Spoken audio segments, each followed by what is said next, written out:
Total spoon to be part of our discussion. Spoon television. Spoon legislation. Spoon gonna tell you what is happening in Liberia. Spoon gonna tell you what is happening in Monrovia. Spoon gonna tell you what is happening in Africa. Just to spoon you will know.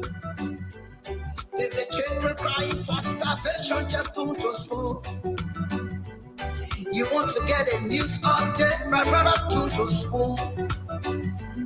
You want to know what is happening, Moravia, to spoon. Politicians want to make their decision, just to spoon. You want to know what happening in the ministry, to spoon. Yeah, to spoon. Yeah, to spoon. You from Vonjama, Maryland, to spoon. Yeah, to spoon. If you eat kepa, gradually, my brother, to spoon. You got a spoon TV, you got a spoon radio, to spoon. Yeah, to spoon. Yeah, Rastafari. Kilibaba.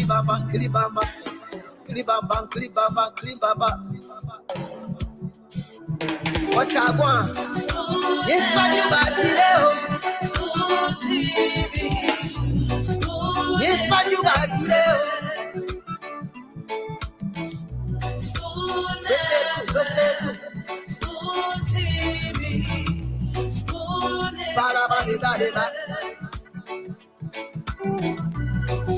Skidibidi dabado. Spoon TV. Spoon entertainment. Kua.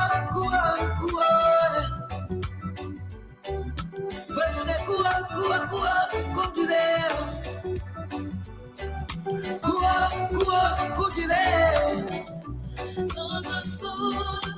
Yes, I information. A special one from the CEO, stand coming with the spoon.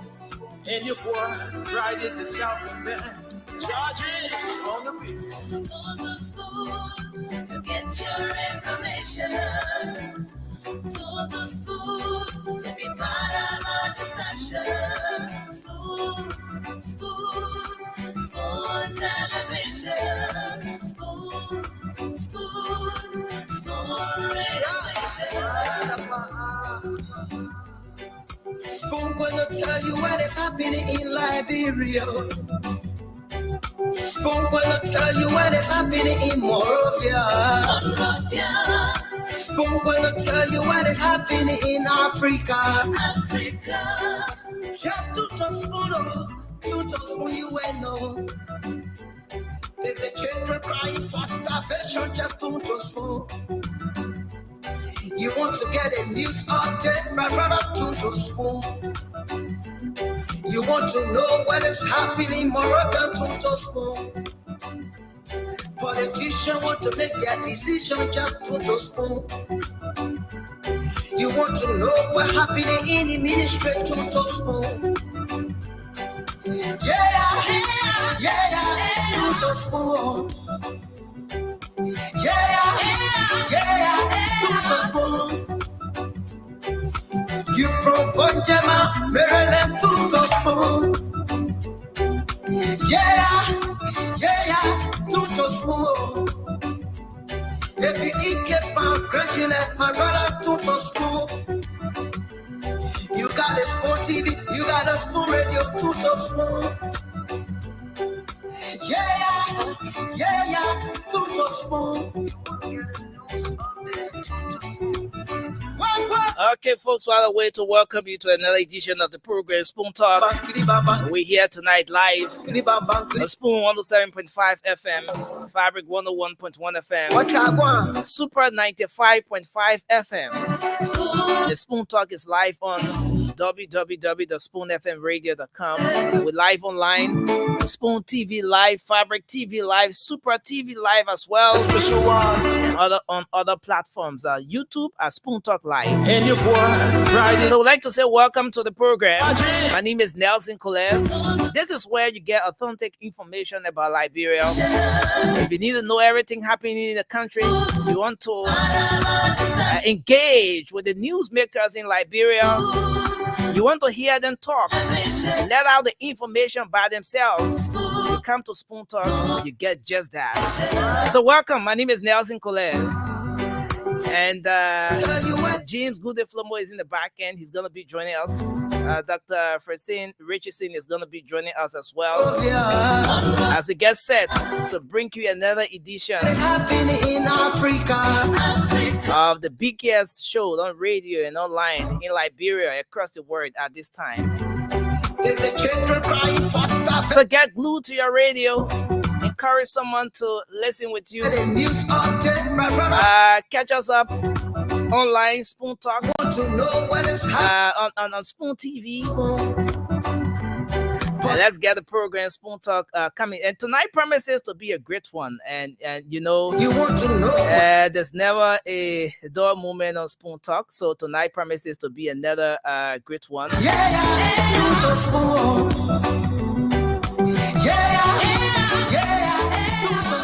And so we're up here tonight. So let me see if I can get Dr. Richardson coming on. Good evening, Dr. Richardson. Hi, Nelson. How are you? It's good to see you today. Yeah, thank you. Thank you. I'm glad to see you as well. I hope I didn't bring you on unaware. No. Actually, I was writing something and listening to your opening. I really like your opening. It was very exciting and very encouraging as well. I think, that's exactly how you open the Spoon Talk. So I like that. Thank you. Thank you very much, Dr. Richardson. Thanks a lot. Yeah. Well, it's been a good day so far. I, was in my psychology world, saw some clients by way, since COVID, the psychology world kind of switched to doing a lot of telehealth, which means that I can see clients by way of Zoom, confidentially. We have a specific Zoom setup for that. And so usually Tuesday is my practice day where I stay in my office and do my Zoom work. And so, I was basically involved in neurocognitive disorder diseases like, Alzheimer's, dementia, Alzheimer's relating to HIV, and some trauma work, a lot of trauma. I mean, I get to see and hear a lot about trauma. So that's, one of my passions. I was very much involved in that. And then I took a minute and went out and did some gardening, which I really, really like as well. This is how I deal with all of, sometimes when you're a psychologist, especially over the years, you feel like people just throw their issues on you. And so you're going to have to decompress sometimes, So how I deal with this decompression is just to go outside and be with nature. So, wow. Yeah. A bit of gardening, is it like a backyard gardening, or you just went to gaze at nature or so? I was planting flowers in the border of my patio outside. So I started to put flowers at the border of the patio this year, because we have to wait for it to get to a certain temperature and for it to be in spring. After Mother's Day is usually what they tell us that planting is good and we can find the type of flowers that you want. So that's kind of what I was doing out there. And then I have like trees. I heard nature. I heard birds in the back of my yard. So wow. I was doing that. Yeah. So that was refreshing. So I feel good. I got doses of nature. So I feel good. So where's James today? He's coming on? James is coming on. He was just here. I think he's trying to make some adjustment in the background. Yeah, I Okay. think yeah, he's trying to do that. He's gonna be on. Um but here in Liberia, we are beginning to experience the rainy season now. Ah, Yeah, there's been downpour from last evening in some areas, and the condition is a bit different depending on the part of the country where you are. But mm-hmm. here in Montserrat County, let's say Monrovia, in this environment, we experience a bit of rainfall. Some of the places are getting wet now, and we have a situation where most times the drainages get clogged. Yeah. People use the drainages to throw dirt during the dry season, and when we start to approach the rainy season, especially when we have a situation like now where there's a little downpour, and that's when people start to now know the importance of the drainages. So yes, I saw some volunteer groups today, somewhere around where I went, trying to do a bit of cleanup in the drainage, which I thought is a very good one. Yeah. So, but we experiencing the rainy season gradually here in Liberia. Yeah.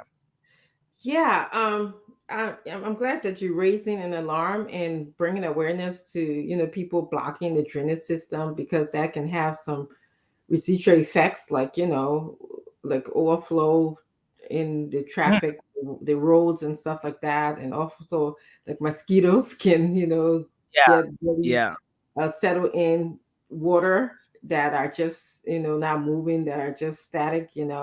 So I'm glad that people should develop some awareness, and that group that was helping out, we want to just tell them, shout out to them and thank you very much for doing that. Yeah, when I was in Liberia, what 3 weeks Mm. ago, I one of the best thing that I like is the plum season, the mango season. So like when the rainy season starts, that I didn't eat my crusoe to my cashew, but we call it crusoe in Wow. Liberia.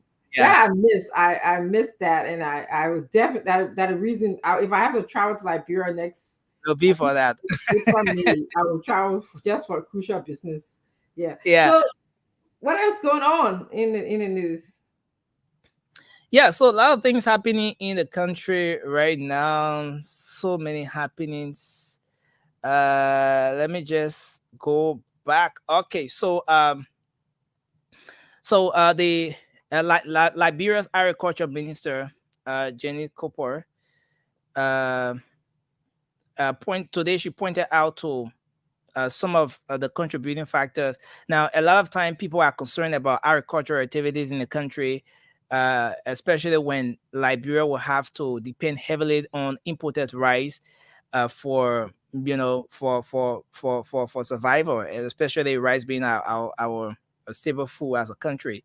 So the agriculture minister today said that the lack of practical application of agriculture research studies is a major impediment to to sufficient food production in Liberia.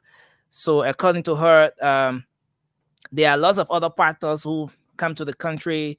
They collaborate with other people and carry on some research that could be used. The findings from those research could be used to help the situation. But according to her, uh, the lack of practical applications of these research of those findings from this from the different research that has been conducted is a major reason why Liberia is not at the level that it should be in terms of agriculture and sustaining herself. So she went on to say that the only way Liberia can move on is, especially when it comes to agriculture, is when uh, the government or the country sees the need to start to make use of the different research that they conduct at the Ministry of Agriculture, and so forth. Make use of those results, the findings, and everything. With that, she says Liberia can be able to make progress with respect to feeding herself, and that's one. And now, aside from the agriculture minister's statement, the Liberia National Bar Association today reacted or released a statement in regards to what happened at Senator Prince Johnson's residence. His church. His church service when it got disrupted. So, according to the Bar Association, it is outrageous. The Bar Association is describing the incident as an outrageous one, something that is a provocation and has the propensity to undermine the peace of the country, and they're calling on the authority to take further action in that line to ensure that perpetrators are prosecuted or the necessary legal actions are taken against those individuals who carry on the act on Sunday. And now, at the legislature, Senator Darius Dillon today presented a communication that was read on the floor at the plenary of the Liberian Senate, and that communication actually had to do with was called or is calling for the government of Liberia to take some sort of action in the recent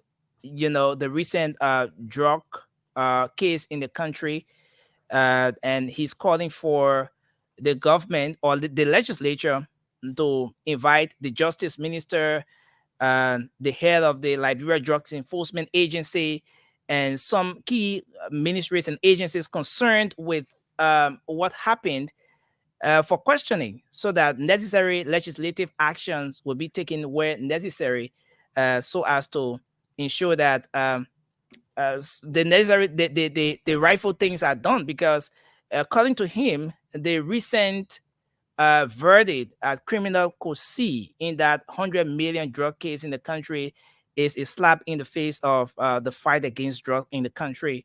So he did a communication today, and the communication, after being read on the floor, was endorsed heavily by other lawmakers, and they sent it to a committee room to report on it in a week time. So that's another thing at the Liberian Senate today. Now, there was an incident in the Johnsonville community, Dr. Richardson. Johnsonville is fast becoming an open settlement in the suburb of Monrovia. Now, there was an incident of involving a guy, an individual, who, according to the story, was walking at night and mistakenly flashed a light in another person's face who lived in the same community, and one thing to another, it resulted to some misunderstanding, a fight between the two families, and following that, the next individual went and then took a cutlass and used it on the head of the other gentleman, and according to the individual, it has affected his brain. The case is in court, but he's calling on the government to act, because according to him, the case is being dragged, and since they presented this case in court, there hasn't been much done to really hear this case. So he's calling on the government to act. And then maybe I'll stop on this one because there are so many of them, but maybe I'll stop here. The NPC political leader, Mr. Simeon Freeman, named his running mate at their convention, the fourth convention today of the Movement for Progressive Change. And Dr. Barkley, a son of Bond County, has been named as the running mate to Mr. Simeon Freeman. And at that program, he said, he was thoughtful of this. He was very careful as to how to do this election, because he didn't want to be like other individuals who selected running mates that don't have the capacity, because they themselves, they are not energetic. So he was very thoughtful of this, and he believes that his ticket can be able to rescue Liberia, other than other tickets that they have around here with maybe similar names, according to him. Yes, so Senior Freeman needs to come here and explain himself. I'm not sure if I'm understanding what he's saying. His jab that he's throwing, but he needs to come here. So, Yeah. Senior, if So you're listening, which I'm sure you are, you're a regular visitor and a friend of Spoon. So please come here and explain yourself. yeah. So the MDR called on ECOWAS to intervene in the situation today as well. Yeah, they released a statement on that, calling on ECOWAS and other institutions, regional bodies to intervene in the recent situation at the church on Sunday. Yeah, those are just a few of the many happenings that are reaching. So it's back to you and James. Thank you very much. I'd like to welcome Councillor Lami Poko here. Councillor, welcome. We're just doing our introduction, and I'm going to then get a transition to James to chime in to tell us what's going on.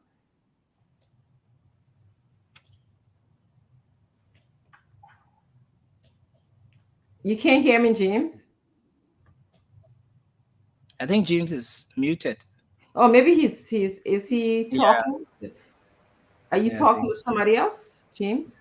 Okay, I can hear you now. I was not Okay. hearing you. You have anything to add to what Nelson said? I also want to welcome Daniel Sanu to the program. We are just No. in the middle of just getting updating Liberians with the happenings in Liberia. And so, did you have anything to charm in? Good day. Oh, No. that's surprising. You always got something to charm in. Okay. All right. Well, as we're going to have a great show today, James Goodday has nothing to add to the news. Um, so basically, you guys, Liberians, you heard the news. I agree with. Go ahead, Nelson. What were you going to say? Yeah. So the reaching, just one quick one. Mhm. The Liberian Senate today constituted a specialized committee to investigate monies collected by the government as road funds. For every time we purchase a gallon of gasoline in the country, there is some cents. At some point, it was 25 30 cents. cents. Okay, 30 Yeah, there cents. was some adjustment made, as time went by. But that money is being collected by the importers and all of those dealers, and then they are supposed to remit it to the government, and the National Road Fund is there to. They have the agency that is set up to manage that in collaboration with the government. But the Senate set up a committee to investigate how this whole collection is going on. There are some issues in that end. Yeah, so there's a committee set up to investigate that as we speak. Great, thank you. So I want to just welcome our audience to the show, wherever you are, whether you are in radio land or social media land or TV land. We just want to welcome you to Spoon Talk. We're going to spend some time just individualizing our welcome. I'll ask Daniel, Mr. Sano, to please help me welcome some of our listeners. I don't know if you can see them. I'll also ask Councillor Pakor to please do the same basically, and then you can just take 2 or 3 people randomly and just welcome them to the show. This is how we do it here at Spoon, because our audience are very important to us. They are listening. They come here every day with us. They tend to be very informed and updated with the happenings in Liberia, and the commentators are, you know. Uh, they give their opinion as to what is happening, how we're talking, what we're saying, which is highly appreciated as well. So I don't know. Let me start with Councillor Parkour first. Can you see their names? Councillor, you just want to just pick 5, and then Mr. Sano will just pick 5, and then I'll conclude. So it's I see the names that in the chat. Those are the ones you're talking about, right? Yeah, they're kind of flowing there. You see, I see Conan Gato, I see Abraham Snowton, I see Aloysius or Nelson, I see Frederick Fomba Kamara, I see Mayamu Dauda Kroma, and F. Randolph Samukai. So I will say a very big welcome to you all. It's good having you people on this program, and I see the spirited discussions that normally happens amongst them. Yes, Yeah, that's really great, really great. Yeah, good to yeah. be here. they're such an integral part to me, an integral part of the program. So I really like welcoming them. Sandra, you want to do, Mr. Sandra, you want to go ahead and just welcome some of our audience? Can you see them?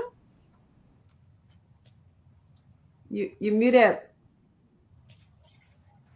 Yeah, thank you for having me. And let me start by welcoming Thomas Floyd Senior, that Floyd Thomas. He's watching. Joseph Kotolo. I'm following from Buchanan City. Joseph Kamara. He said your call most ability to educate us about the road fund. Tapla People Pupu. Bill Sachets. Abraham W. Kuhn. Isaac Chief Flomo. Lavette Imani Clement. Rosetta Winter. Heron Passawe, Aloysius Nelson, Lawrence Waxing, F. Randall Samukai, and I just let me stop there and welcome. Councillor Papa, please unmute. Please unmute. Yeah, okay. Yeah, okay. Is that good? Oh no, it's terrible. No way. Yes. Mr. Sanu, thank you so much for welcoming our audience. There's a lot of people that are listening, that sometimes reach out to me. They don't come on to make any comments. I want to tell you guys thank you too and welcome to the show. Those of you who are listening, but don't make comments or we don't see you. I'm also going to continue by welcoming, let me see who's here. Austin Tapia is watching from Harbel. Thank you for joining us, and all of those who are in Harbel. Want to give you a big shout out to you. Angie Y is watching from Charlotte, North Carolina. Raheem A. Kenneth is watching from Grand Cape Mount County. I know a lot of Arawasport, Grand Cape Mount County. That's where the Chenoweth are from. Sam Pupu is watching. I hope I'm saying you're from Caldwell. Thank you so much, Sam, for joining us. Albert Brown from Barnesville Estate. Thank you. I like to hear, different areas of Liberia are here with us. Joseph S. Ketter is from Delaware. Thank you, Joseph, for watching. Elmer V. Ketter is also watching from Queensville. Prince Kanu is watching. Esther Galvik is also watching from Germany. Spoon is in Germany, people. Can somebody mute themselves? Okay, thank you. Spoon is in Germany. Can you imagine that? We're all over, on almost all the, different countries in the world. So I like to see that. Pauline Smith is watching from Minnesota. Archie Seaton is also watching from Little Miami. Elijah Mulba is watching from Connecticut. Morris S. Tamba is watching from Camp Painesville. A big, big welcome to all of you. I also want to take this time to welcome Moali to the show. Moali, thank you for being here. Yes. We can't hear you more. You muted. If you're saying something to us, we can't hear you more. I don't know if you can hear us either. Okay, good. Okay, great. So great. We're gonna begin the show by just giving. Thank you for the welcome, Dr. Richardson. I appreciate it. Yes. So we're gonna start. We usually start by just kind of asking you guys to give us a 2 minutes intro as to what is on your mind. There are 2 major topics that I'd like for us to expand on today. And Nelson mentioned them. He talked about the drug issue. Senator Dillon wrote the chambers, the member of the legislature. Nelson, don't leave. If you're leaving, just close your camera. When you leave, we will not hear the counselor. So there was this issue of Senator Dillon, which I think is a great move. Wrote the legislatures today to investigate what happened with the drug case. I think we can expand on that. I think you guys did a little bit of a conversation on that yesterday. And then also we'll see what unfold, what develops as we go along. But that's something that I think is happening that a lot of people are concerned about. So let's begin with Counselor Barquar. Is Counselor, are you there? Can you give us your 2-minute opening? Yes, Doc, I'm here. So I agree the drug issue is a serious issue. I don't think we know all the facts about that case, both as it relates to the trial and the process going into that trial. So there is a need for public hearings. There is a need for public hearings to be done, and there is a need for the public to properly be informed about what actually transpired. So it would be good for the legislature to play its role of doing proper oversight. Yeah, doing proper oversight of the governance process. Understand the request is to have the Minister of Justice come in, the Inspector General of Police, I think the Director General of the Drug Enforcement Agency, and so forth. But I don't think it's just going to be a single public hearing that will deal with this issue. I think it has to be a wide-ranging public discourse around the issue of drug trafficking and drug consumption in our country. And I also think it has to take into consideration the general governance situation, because if we are not careful, the country is going to slowly slip into being a narco state. And for people who don't know what a narco state is basically a state where the key governance structures are taken over by drug traffickers and drug gangs. If the information out there about the verdict in this case is anything to go by, I mean, that could be a clear semblance or clear sign of having a narco state taking root. Because if people can bring that level of drugs into the country and there's nobody that will be held accountable for it, that tells you that there's something happening with respect to our judicial system that needs to be rooted out as quickly as possible.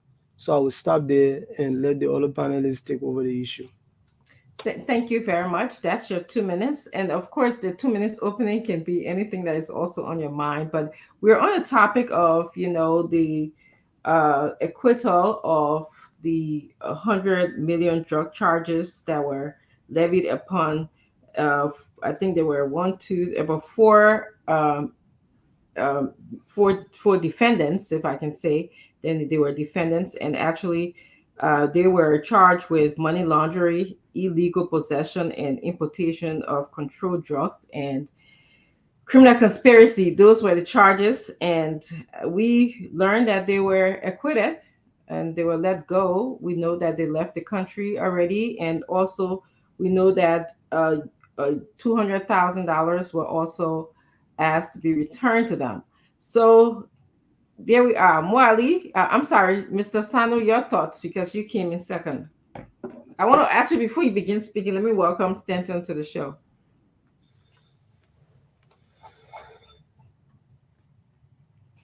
Yes, Sano, you want to go ahead?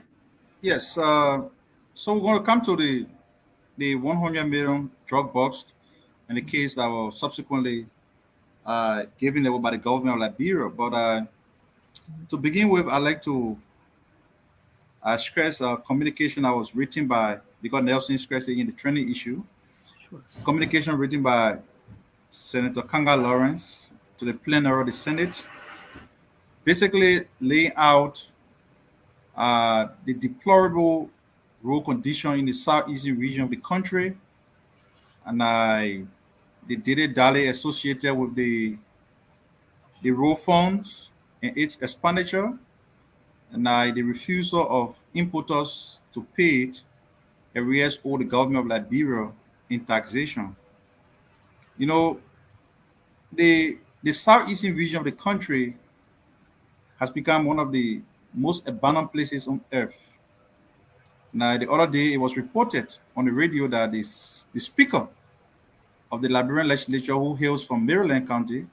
As a matter of fact, Buffer Chima is a third term legislature. He had to ride a charter plane from Monrovia to Ivory Coast before going into Maryland. That is simply because the rain is fast approaching and that the roads that leading to the southeastern region, and when I say southeastern region, for those of you who don't know, listen to the show, we're talking about counties, including Sino, Maryland, Grand Gila, River G, and somebody will add River says there, and Grand Crew. So this entire region of the country has become inaccessible whenever rainfall. I mean, during the rainy season, we'll get to realize how the roads are deplorable, and one would have expected that if the Weah government would have deliberately reneged on, achieving any of its campaign promises, the southeastern region by this time should be boasting of a coastal highway, because those were some of the promises that underpinned the CDC government proposed agenda for prosperity and development. 5 years and 6 months down the road, the southeastern region is still inaccessible. Whenever rainfall, cars, vehicles cannot plow the route leading to the southeastern region. Officials of government who are representing the counties in that region will have to pass through Maryland or even use charter helicopter to go back home.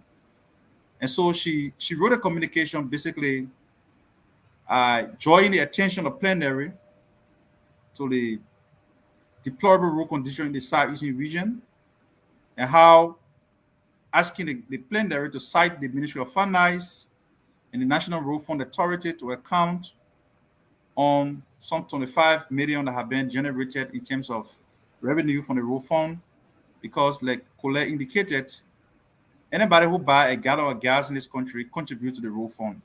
The percentage of that money goes to the road fund. So how come we are generating this money and the roads are repeatedly abandoned, the region is abandoned, and the roads are deplorable, the region is inaccessible? So she wrote that communication today. It was read on the floor, and the journalists that were there, they picked it up. I just thought to highlight it. And I also talking about the road fund, you know very well that there are some business people in this country and importers of petroleum who are heavily indebted to the road fund. When the Weah government initiated the illegal impeachment of Cabinet Janet, the former associate justice of the Supreme Court, we had thought that this came from the backdrop of the government's own seriousness to develop the country road infrastructure. Little did we know that it was just another political witch hunt against somebody who the CDC government felt very uncomfortable in working with. So Cabinet Janet was impeached for storing the collection of the road funds. And since then, importers who are indebted to the road fund have not been able to pay it. Misappropriation is one of those poisons, and so she's concerned about it. So the plenary has set up a committee of the whole to look into the matter. We are hopeful that this matter is not treated the usual Liberian way, because election is fast approaching. It's not about election. Those who think that it's political, it's not political. It's part of the oversight responsibility of the legislature to ensure that the executive does that which is good and right. And in 10 the best seconds, Mr. Sanu. I'm sorry, it's just a 2 minutes you. opening. It sounds like you have a lot to say. We'll get to it. Thank you so much. Okay. Let's go now to Mo Ali, who came in, and then we'll go to Stanton, and then we'll go to Warzy. This is your 2 minutes opening. You are free to talk about whatever you want to talk about. Thank you. Or add or whatever. There's something that is really burning my chest, and I like to clear it out. When the staffers at the Senate welcome back Senator Lawrence and others, in her remark there, she stated that we will ask Joseph Boakai to go and rest. We will campaign and make him president and call him for inauguration. The next day or so, the Front Page Africa published a story I can't quote the exact headline, but Joseph Boakai will not campaign because of health concern. And I told Rodney that I was going to react to it. The senator was extremely clear in what she stated. That Joseph Boakai, you have people who are capable. In fact, she stated in that statement, she was clear. She said, as the mother of the rescue team, I will assign Bon County to Senator Prince Moi to deliver, Monserrado County to Senator Dillon to deliver, Nimba County to Rescue 2, Jeremiah Kuhn to deliver, then me, Senator Lawrence, Senator Jevon Smith, Senator Kaipe, and Senator Francis P. will be responsible to deliver the Basel belt. How come Front Page Africa decided to twist it around to mean that Joseph Boakai is sick and therefore he will not be able to campaign beats my imagination. And then it will stop there. The vice president will go on to proclaim that Joseph Boakai is sick. Joseph Boakai will die when he becomes president, and Prince Johnson will be president. That's why I mute Which himself. led to Prince The phone Johnson. ringing. Yeah, sorry. And Prince Johnson will be president, and therefore Prince Johnson should not be allowed to become president. I don't understand how people don't know that somebody's health issue is a confidential issue. I see people flying around. Joseph Boakai sick. Joseph Boakai sick. Some of these very people who have been proclaiming sickness on Joseph Boakai, some of them have got sick.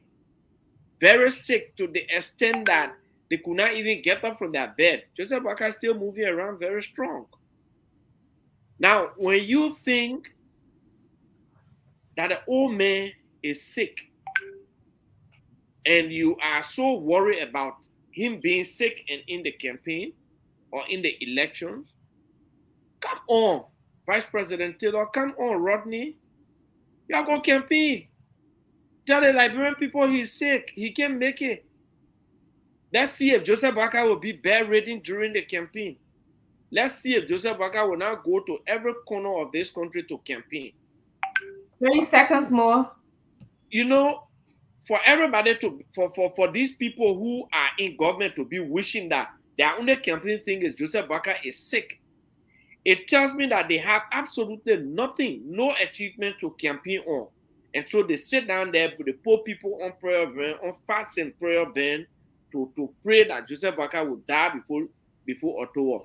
For your life, God news for you. Joseph Boakai will live.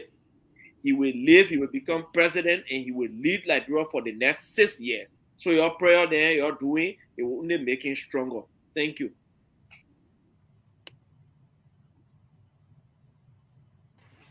Dr. Richard saying, I'm sorry, the producer mute everyone. So after you should please unmute yourself. Thank you. Because of the feedback, everyone need to be muted. Just I heard you speaking. I saw you speaking, but I couldn't hear you. I want to say greetings to all. Mo Ali, what's up? Your early morning text, Mo. I usually sleep late. So it's good to see you, man. Daniel Sando, I don't know whether you're my new friend or you're my old friend, but we'll leave it like that. Minister Woolsey, thank God you're not home. I don't know where you at. I'm about to call my cousin. I know you're not home. I can see the back of you.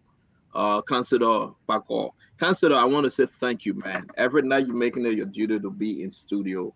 I should applaud you and openly say thank you very much for your contribution. I truly believe that you are doing a wonderful job. I don't know who you're representing on the show, but I think that your argument and your analysis, we all welcome it. Thank you very much. Dr. Richardson, as always, thank you for moderating. I see folks asking for Fagon. I think Fagon is off today, but I spoke with Fagon this morning. He's fine. He probably joined late, but he'll be with us tomorrow. He got something going on. Salamatu, I spoke to Salamatu. She will be joining us Thursday, Friday, and Saturday. This is one of our busy month of the year, the month of May. So we are doing extremely well. To all of our folks out there, thank you for joining us. It's going to be very calm but rough. Fadika will be joining us. Remy Gray will be here. It's going to be rough today because of the discussion. You heard Daniel Sando. I was just said Daniel and my man talking about drugs and road funds. Now, Senator DeLong wrote the plenary, and we all saw that letter. And they had a serious argument on it this morning. Justice Minister and everyone were invited. Listen, folks, where is the $100 million, folks, that ran away after they set them free? Internationally, Dr. Rich is saying, I'm not talking about the kush drugs in the city. We can come to that. I'm talking about the shame that this government has brought on the Liberian people. The disgrace internationally. Pure disgrace. You call drugs cartel. You caught them in your possession and you let them go. Where in the world have you seen that? Even the Justice Minister Musa Dean frustrated.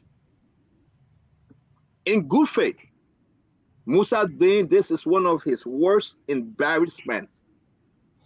One of his worst embarrassment. You understand he's the Minister of Justice. His head. When you talk about the security set up in Liberia. But this is one of his worst embarrassment. We all seeing it, we all knowing it. How can you let these people go? We said yesterday, today, the people check up.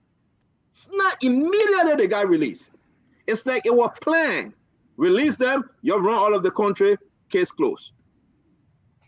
Musa Dean is going crazy. On his watch, over $140 million worth of drugs. The 200,000, we know what they would do. If people say the money you took from, we didn't even want it. The man from Portuguese check out. The man from Brazil check out. The Liberian man said, "Our part of it, you can't find him." Ain't nobody stupid, folks. Something about this government. Something about this government. And so I want to say to you, my people want people. Wake up. Honor President George Mano, we are leadership. $140 million worth of drugs. Nothing came out of it. The Americans are mad. The international community are mad. Because here in America, they don't play with it. They will go after you and go after whosoever involved. But Liberia, the government say, you let them go. And Musa Dean is frustrated.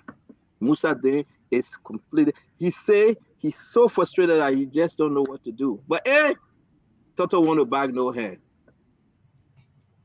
Now guess what they're doing? They want to water side to look for the people, they can't find the people. They want to go water side, they can't find the people. I saw that in Clarendon, they can't find the people. They went to the airport, they say the people never came to the airport. They're sending people, what kind of dumb thing is that? Y'all sending to Funde, maybe the people in Funde. Maybe y'all can find it in River Says. The people gone. The road fund issue. I like the fact that we are talking about the road fund issue and we're bringing this up again. Where is the Liberian people money? The gasoline you buy, they take out 25 cents, they take us 30 cents, whatsoever the amount is. Millions of dollars. Who controlling that money? Why the business people should eat the money? And the roads are so deplorable. The situation in the country is bad. Samuel Toy, we had an argument on the road fund issue. We brought them on the show. Samuel Toy couldn't give a straight story on that road fund issue. Who controlling the road fund money? What's the story about this road fund money? We want to say the people say we're bad, but we are digging in it. The Liberian government should be held responsible. The money, the road fund money is not your personal money. The road fund money, don't do tic-tac-toe with it because it's bad. I like the fact that, Sandro, you brought up about the argument Yombly is putting on the floor. It's a fair game. I will ask you, Sandro, the speaker, where he from? Southeast, right? He's from the southeastern part of Liberia. The pro tem, the president, the deputy speaker. Come on, man. The man decided to take private jet to go in his hometown, and people celebrated him and said, we'll give you another 6 years. But you don't ask him, say, why you didn't face the road, why you can't drive? But he's taking a private jet. We need to discuss this. And JNB sick because Yombly say he shouldn't campaign. I think that is a fair argument. Because, bro, I would say to you, all due respect to my senator that I can call her, I call her my senator. Her argument is a fair argument, but you need to clarify, and I think that's why you're here to clarify it. Are we saying that JNB shouldn't campaign? And we'll let the Liberian people decide. What is her intention to say, JNB, don't campaign, we got this. You don't even need to campaign. Already she telling JNB, because everything now during the campaign season is fair game. So let's have a great show, folks. I'm enjoying it. I like the fact that this is the Spoon Talk, and we give our people a chance to respond. At least we can have time for them to call in. Dr. Richardson, thank you very much for my 2 minutes. I see can I bring Minister Wozie in? I don't know who went. This is his, Wozie, this is your turn. So, Stanton, you don't want to remove me from the show and putting me backstage, and now I grab you. No comment. I would never be that far gone. I would not interrupt you. No comment. Okay. Well, it's good to be back here again. There are a few issues. Am I clear? Okay. So there are a few issues here I'd quickly like to talk about. For the first time, somebody won my admiration. I watched an interesting video today from the Liberian Senate, and I listened to the concern raised by Senator A.B. Darras DeLong. Why they should he's an opposition senator. But I've known him for a while, and we've had this very cool mutual connection. Even when I got relief of my post, while sedition was celebrating, why I was dismissed, although they didn't tell me why, Darras DeLong was one of those who placed a phone call to me and to encourage me, and then he said, we have mutual conversation. And so he talked about the issue of the road form. He talked about the issue of quote unquote the abandonment of the people in the southeastern region, and he kept pushing the debate for the legislature to put into place some kind of mechanism to robustly deal with the issue of road funds accountability, and then the issue of the allocation that was made for the subsidy that was provided for the rice importation as a way of directly affecting the price of the product on the market, considering the high demand. So look, using basic purchasing power parity methodology and what you call Marshalling demand functions, one can easily tell that there is a serious effect on the aggregate cost of basic commodities in terms of demand. So if you want to analyze the relationship between the price and demand on the basis of considering Marshalling function or purchasing power parity, we are actually retrogressing, and there is a serious problem in the country. That is not a secret.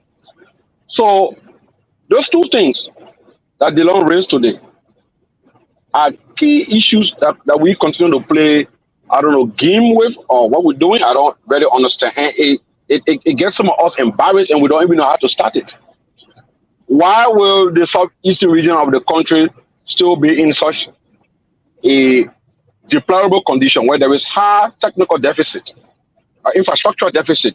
Why they should have other part of the country where I come from, like Lofa or Nimba, and other parts are still affected, but the southeastern part, southeast produce the president, southeast produce the speaker, the Senate pro tempore, the deputy speaker. The four major people who runs the country are from the southeastern region. Interestingly, the man who sets over the money is from the southeast. The two of them, the central bank governor, the finance minister. The man who controls the ocean affairs is also from the southeastern region. So then, I said most of the time, I ask myself, what is the matter? I visited the southeastern region about 9 years back, And the latest was that was during the early government time, about 10 years ago. And then during the elections, I spent some time mobilizing for the CDC in Grand Cru, in Sino, in Riverside, and in Grand Bassa. So that's why I was 30 surprised. seconds, Mr. Wazi.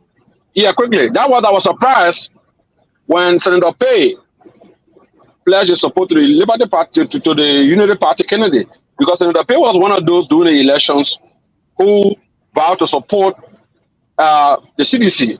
So for him to come at this time to say he will not support the CDC is clear that he's disappointed because the rules are still the same in his county.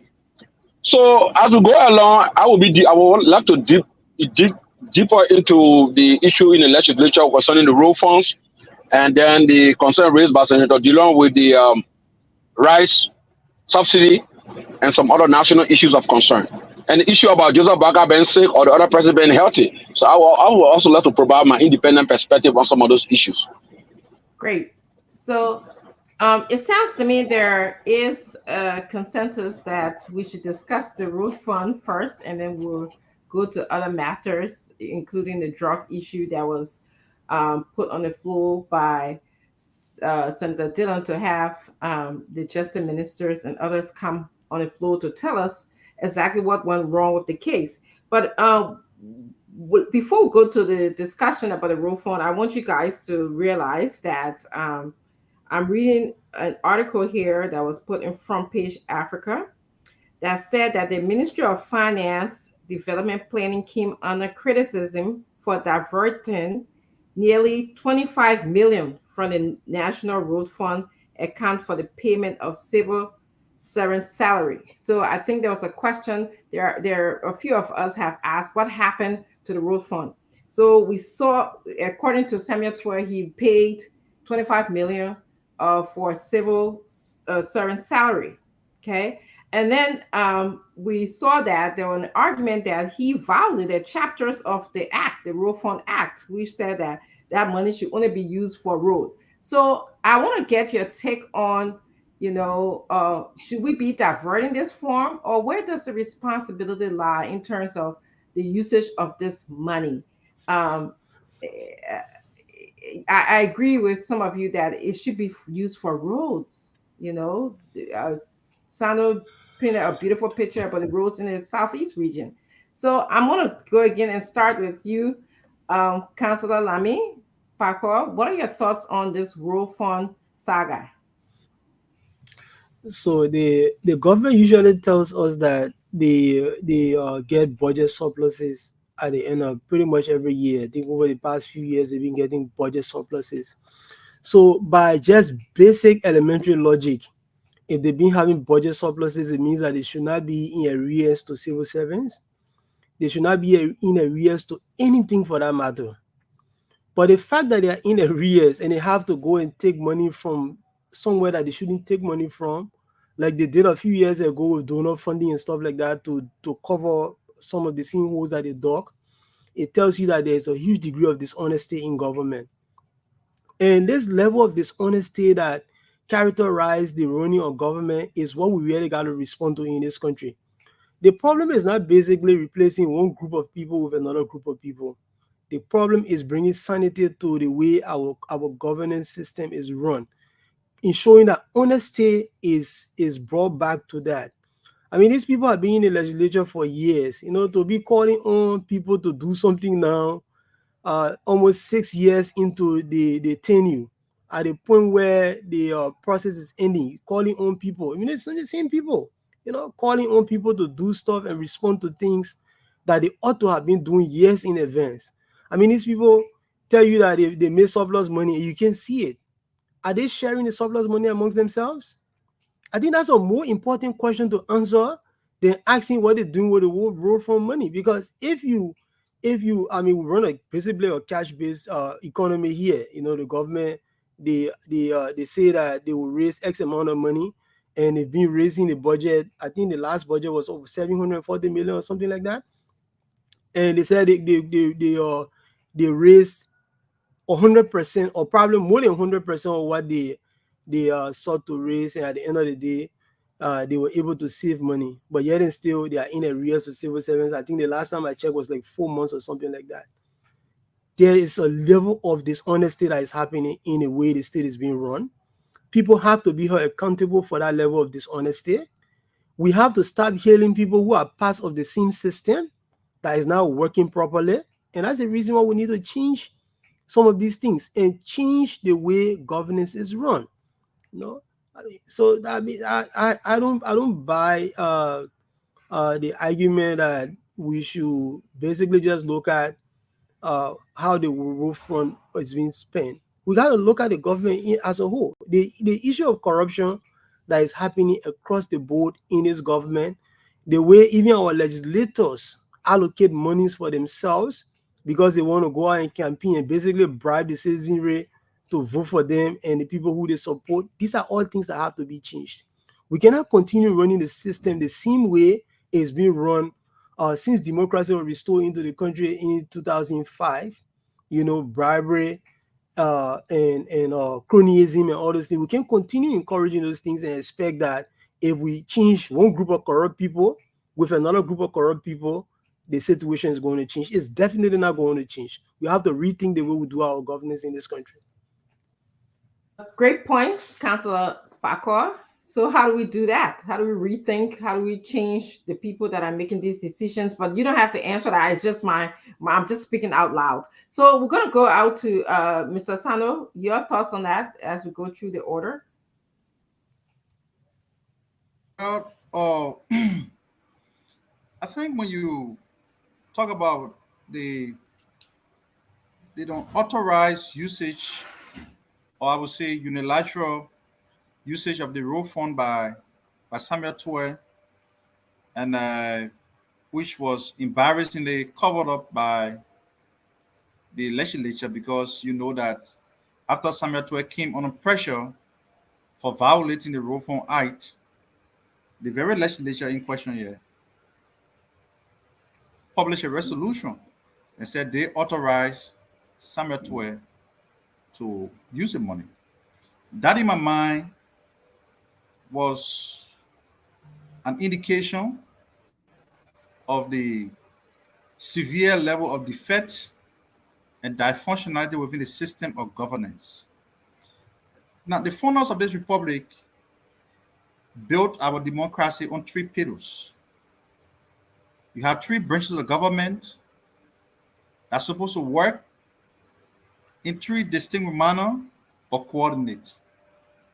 So where the legislative power of the republic stops is where the executive begins. And where the executive stops is where the judiciary begins. So the appropriation power, the power to appropriate resources, money, state resources, is squarely vested in the Liberian legislature. Now, for them to have arrogated that authority to Samuel Twe on duress, mind you, we're talking about a legislature that has consistently proven that it is not credible, right? It is not credible. There are some scholars that have argued that in order to have a credible legislature in Liberia, we need to make it less attractive. I don't buy into that argument, because even if we make it less attractive, people will still go in there and try to circumvent the procedures to get money for themselves. So the legislature willfully waived its authority to appropriate to Samuel Twe. So when Samuel Twe used the 25 million for the National Road Fund money, the king body said, yeah, we're getting the authorization, which is wrong. So where are we since the road fund money was unilaterally expanded by Samuel Twe?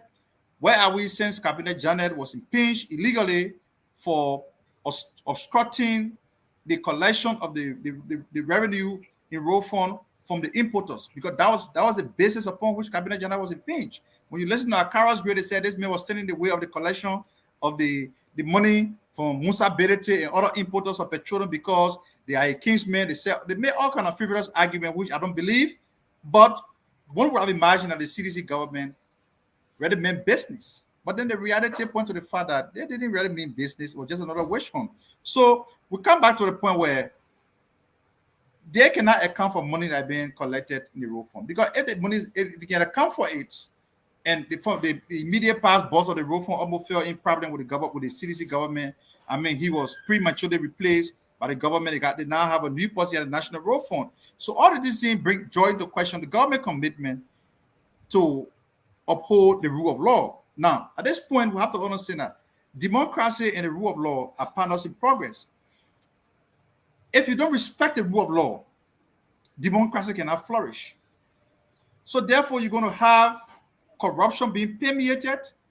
You're going to have the culture of impunity being permeated, and nobody is going to be held accountable for stealing public money. Samuel Tua unilaterally went to the road fund money and took 25 million. How did he spend the money? How was he appropriated? Who gave him the authorization? So it just stopped to a resolution that was submitted to the public and said, oh, we signed the resolution, we gave him the authorization. So beyond that, what next? What next? So all of the things you now see happening at the legislature, I know that the numbers will now sway the way of the opposition because there are people who have been 30 seconds. Mr. Yes. 30 seconds. Of the government, they now feel embarrassed by the fact that Samuel Tua keep lying. The economy is improving, it's not improving. You see the US rate is now increasing, incrementally, everything. So, I mean, we have a long way to go in this process. We have a long way to go. Thank you very much. And it's interesting that I think we're beginning to get to the answer to the question is why are the roads in the southeast not developed? You're beginning to tell us that, of course, funds are being diverted for different reasons.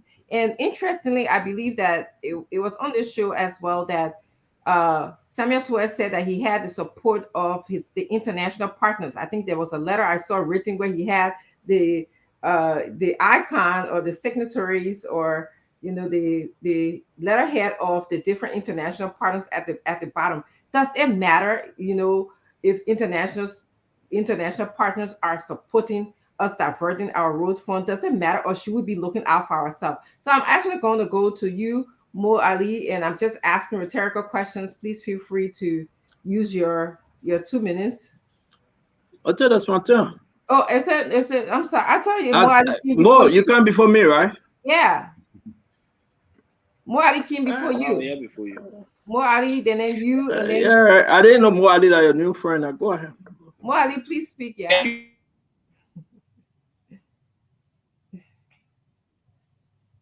Mo Ali, we can't hear you. Yeah, man. Am I on? Now you're on, but we were not hearing you before. Now we can hear you. Yeah, thank you. My internet fluctuating tonight. Councillor Kpagwa made a brilliant point. The government have been boasting of two things. One, they've increased the budget. Two, that revenue collection is performing unprecedentedly more than any time in the history of this country. Why will you go to road funds to take 25 million from there to pay civil servants? When we were having budget shortfall, when they were calling Amara Kone the Minister of Budget shortfall, the shortfall minister, we were still paying civil servants on time, and they were making more money. So how come Mr. Tua is collecting more money than at any point in time in the country's history, but they have to go steal 25 million from road funds? And connecting this to the Southeast, normally people will want for leaders to come from their region, because as we see with Liberia, when leaders come from your region or your county, you get some benefits. But Mr. Wiade, no. President pro tem, speaker, deputy speaker, finance minister, transport minister, all the people from one region, they don't focus attention there because they are from there. And that's why the Lofa people are saying, thank God that we have Joseph Boakai from Lofa County. Everything about CDC now, all the money they're stealing, they're going, even the road fund money they're stealing. Thomas Pala is in Lofa distributing it from town to town, to the extent that the people asking, is there money real? And the only reason why they are in Lofa County dividing money, acting like the building road or stealing from the road funds and the budget, is because Joseph Boakai is from there. That's why one time I said, I wish that Joseph Boakai was from Cape Mount. By now, the entire CDC, all the money they're stealing, they would have been spending some from Cape Mount. But you see, they are stealing the money to do plenty of things. Lamin was talking about honesty. Molly, just to interject a little bit, because I'm from Cape Mount, that road there, it won't take much to fix, really. You know, exactly from right to Medina Junction to Ravensport. It's just 42 That's why the follow road going to Congo. Oh, they came up with coming out of it. So maybe we need to step up our game here in dealing with the government. Then maybe they will think about that Ravensport road. But I mean, these people are taking the money to do several things. Number one, to build or buy their fabulous homes all around the place, both in and out of Liberia. They are taking it to sponsor hooligans and talks to attack other people. They pay them actually, because just today we saw a screenshot from the bleedy guy when he was instructing people to gather at ELBC, LBS to go and attack the Prince Junction Church. They are using it to divide money all over the place. Now they have added NIMA to Lofa County because PYJ is no longer on their side, Jeremiah Kuhn. So they're physically dividing cash. And all of these things are culminating into why they have to go the extra mile to steal money. And they are also lying about budget performance. The revenue is not performing. It is not performing at all. That is the reason why they will have to go into the road funds. If revenue is performing, the money they're stealing from the revenue will not give them such a deficit. But revenue is not performing. They have to steal the little one they are collecting. The road funds, they have to go into it to steal to satisfy their insatiable appetite for material things. And again, because they are not performing, they have to steal significantly to go and distribute money to our people. But this time, that agency, if you're talking about the time, 30 seconds. Yes, but this time around, everyone is getting sensible in this country. Just lastly, today I was talking to somebody. The person said, all along, I thought about that first time voter. I thought about voting for President Weah, but let me tell you why I'm not voting for him again. My mother works in government. 3 months she has not taken pay. And I've heard other people complaining the same way. I changed my mind and I'm voting for him again. That was a telling story. The person had decided to vote for him initially, but because their man they pay for 3 months to pay their school fee, they're voting for him again. And there are many of those people around here.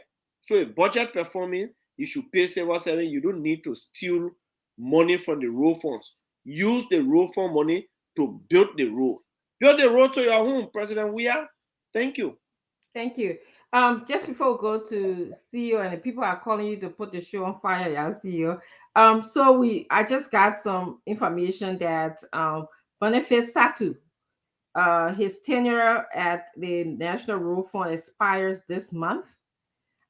So if you want to integrate that into some of your responses, that would be good. He should be answering questions, I believe, as well. Go ahead. Put some fire in the show, Stanton. No, I can. I listen. I'm enjoying the show today. Quiet, but very, very interesting conversation. I'm hungry, so I cannot put fire till I eat something. But let me say this to you, Mo Ali, Daniel Sando. Listen, Unity Party Standard Bearer Joseph Yima Boaka. He wrote concerning this issue.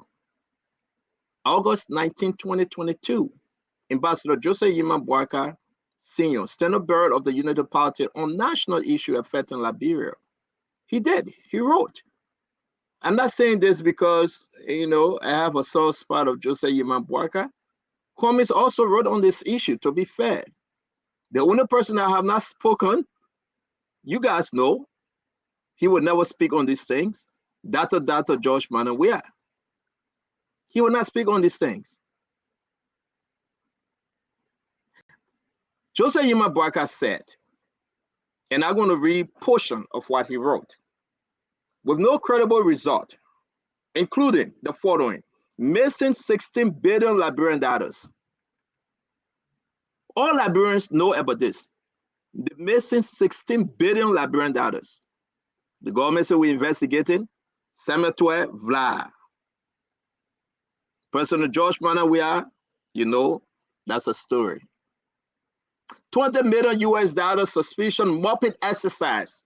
Somebody said 25, somebody said 20. Boy, out of here in Liberia. Daniel Sano, don't play this thing. Minister Samuel Woolsey, you are in government. You know these things. Maybe you ate some of that money, Minister Woolsey. Maybe you ate some of the money. Because you guys were defending the government on this issue. You and Fagon. You were defending the government. The mop-up exercise, Samuel 12 went out and found money, changed a few of them, gave them small money, and come back and said they gave them $20, $25 million. What's going on? The mysterious death, we can talk about it, of the auditors, the secret killing, $60 million US COVID. It's so interesting. And they came back and said, WFP, we cannot audit them. Knowing very well they couldn't as a government, but they gave the money to WFP and they took the money back on a swear. The system, the mindset of Samuel Twe, Samora Wodokori, President George Manawia, I will leave that one to Woolsey to talk. You guys know very well, Boniface Satu, you saw what they did to him. When John Weah sent or newly appointed, the woman go disrespect Boniface Satu. Boniface Satu came to Maryland, he called me.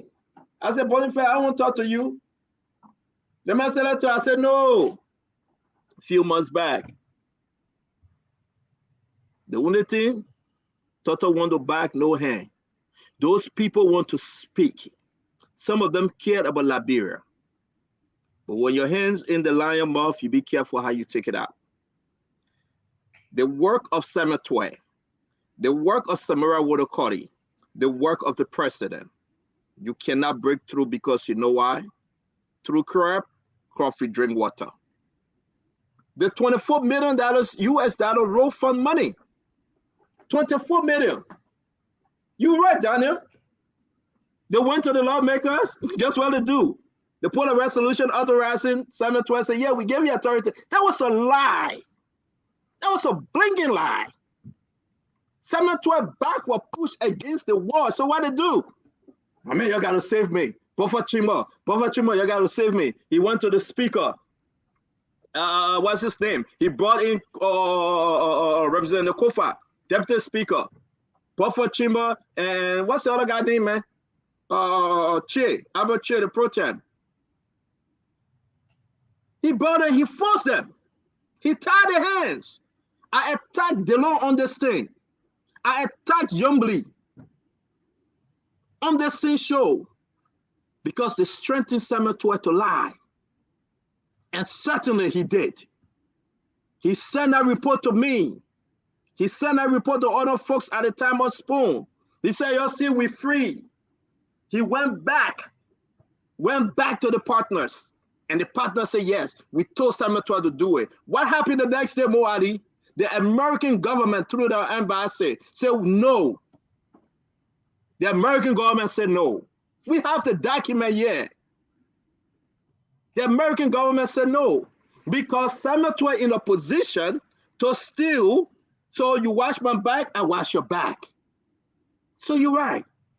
Up to today, Samuel Twe then ate the roll fund money. You can call Arthur Johnson to go sue me too. They ate the roll fund money. Today. It is disgraceful. They cannot give an account of the money. And you say now talking about Southeastern, leave that one have lied. Even you get Joe where 6 more years, that road will never be faced. If they can give money, allocate funds for Rabat International Airport, the people came out and said, we can't continue on the project. And you all see East International, where you think it came from? Guys, let's stop joking. Everybody have the piece of the pie. Now we'll come to the business part of it though. From Madam Salif up to now, we know Misappropriation and the road fund issue. We know that story. We can discuss it. Misappropriation send information and say, I pay my own. But we know the truth of that story. We know what happened. We know how my Ghanaian wanted to squeeze Misappropriation. We know how the president was eating and he wanted to squeeze Musa ability. Musa ran on his knee and said, Chief, the president said, you don't have to bow to me. I'm not your God. And Musa said, forgive him. The president said, why should I jail you? Just negotiate that you'll pay, but you know what to do. You got to support me. Musa had to show the president that he will support the president. He will do everything he can because he cannot afford the money. So all the Vlad Musa going around and say he pays some money here, he pays some money there. That's Vlad. You know that. We're not stupid. We're from Liberia. No. Yeah, 30 seconds is enough. Somebody please give me another 30 seconds. Who next, please? At the end of the day, it is why it is. Wozi know what I'm talking about. Wozi served as a system minister. Let's say it, my man. It must say 30 seconds. Shouldn't they used to give me time up? Let's say it. These guys there, but Wozi distracting me, my man. These guys them, they did everything possible. And you know what more? I mean, you laughing. Keep man, look at your county. Daniel Sando, you know that this is true. We beat on DeLong. We beat on Yombly. We beat on Borchage. I brought it on here. Oh, my man, but stop. What was he back? You're even getting problem. DeLong and Yombly didn't vote for that thing. I understand, but I said at the time, we beat on them. And DeLong hold these guys then accountable. I should give him credit. Because when you beat on him, you push him back. Then he said, but this is what I did. So today is Sir Joseph birthday. So there is Sir Joseph birthday. If Sir Joseph think that DeLong is lying, he's the chair on the executive, let he say it. But I must say that with my next 2 minutes, because we got a lot of stuff here. Boniface is not all of it. He had the money too. Boniface Satu, that's my man. But he asked for the money. Liberians need to know. Maternal aspire. President, we need a reappointment. No. Who cares if they reappoint you, that Boniface Satu? Call me later, we'll talk tonight. But you say you ate the money. You got to stop lying to the Liberian people, man. You know, I have no friend this election time, but my time is up. Thank you. Thank you so much. We're going to go now to Wazi. And I think, thank you. When they got that on the show, plenty, Megan Toku, man.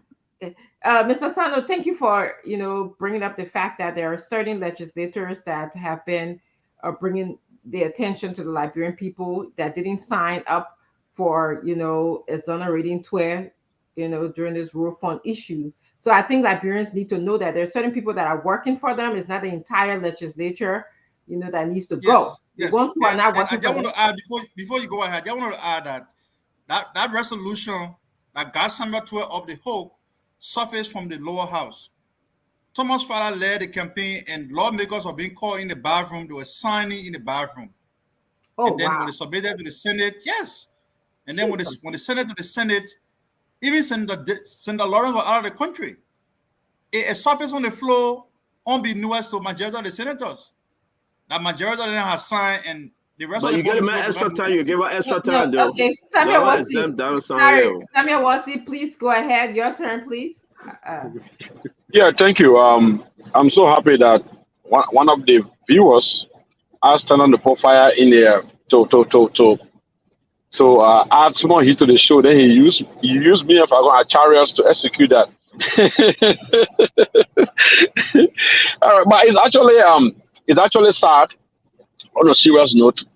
And I sat back watching Stanton as he made his points, and it's actually so touching. And for some of us, every time we come on an attack from a good number of Liberians in the diaspora, we usually embarrassingly take the blame, and that's the reason why. I mean, I have come on an attack. Most of you know, you've seen on social media. Some are own CDC picking out many they're afraid of us, so they use some of the boys to insult our parents on Facebook. They say all kinds of things. But interestingly, we know exactly who they are. They can't compete, so they are afraid of even their own partisans. And so, but it's actually a sad thing. And I just want to commend the Liberian Senate, people like DeLong, people like Yombly, and other folks in there to keep pushing. Now, I do not support a one-party state, nor do I support carelessness, leadership carelessness. Those in charge, I believe, of things should take responsibility, focus on your job. Look at the issue of the commerce minister. Everywhere the president goes, she's there. Now you have a Herculean task to perform as a minister. But now You are commerce minister, you want to be information minister, you want to be minister of state. What's your role? The president appears somewhere, you see the entire government, you see the head of MPA, you see the head of gender, you see the head of maritime. So if everybody goes to the president's house 24/7, who sits in the office to do the job? So you see people take the job to be an opportunity for just pleasantry. You know, you get together, entertain yourself, and just have conversation all day. You go to the president's house at 5 a.m., you sit there and gossip people, take people in back and forth. You don't concentrate on your job, and you got a lot of things abandoned. Some of them go to their offices and spend just 1 hour and leave the office. They go there around 11 in the morning and leave from there lunchtime. Never go back until the next day. And sometimes, so most of the government officials go to work maybe 2 times a week. And the highest hours they spend there, maybe 2 to 3 hours. Now, you need officials of government who will sit down, start charting gossips, focus on the job, because there are lots of things happening in the country. Now, how do you get a second term when most of your people are masters? All the master they are doing is to chart gossips, is to mislead you, is to poorly advise you. I think that's a major problem. So I do support the call for accountability as it relates to the road funds. I also sincerely do support the call for revisitation of some of the some of those laws that were passed, like the action I was taken by the legislature on the Ibomaf loan, the so-called Ibomaf loan. That's something that I feel so disgraced and embarrassed to even talk about, because I know how we were, asked to run with that news. It's been almost 6 years. Nothing has been done about that. We argued with the Fadigas. We called them names. We did all sorts of things. We wrote articles just to realize that the Fadigas were right. So this is no longer about whether you believe in a particular political party or not. What we want for Liberia is the best. And if this president, if our president, the president I voted for, to secure a second term bid, I think he need to recalibrate. I don't know if it is late now, but I think time is actually almost up. And he need to recognize that a lot of the folks that he actually entrusted didn't do him justice. Okay. And didn't do the country justice as well. Okay. Thank you, Wozi.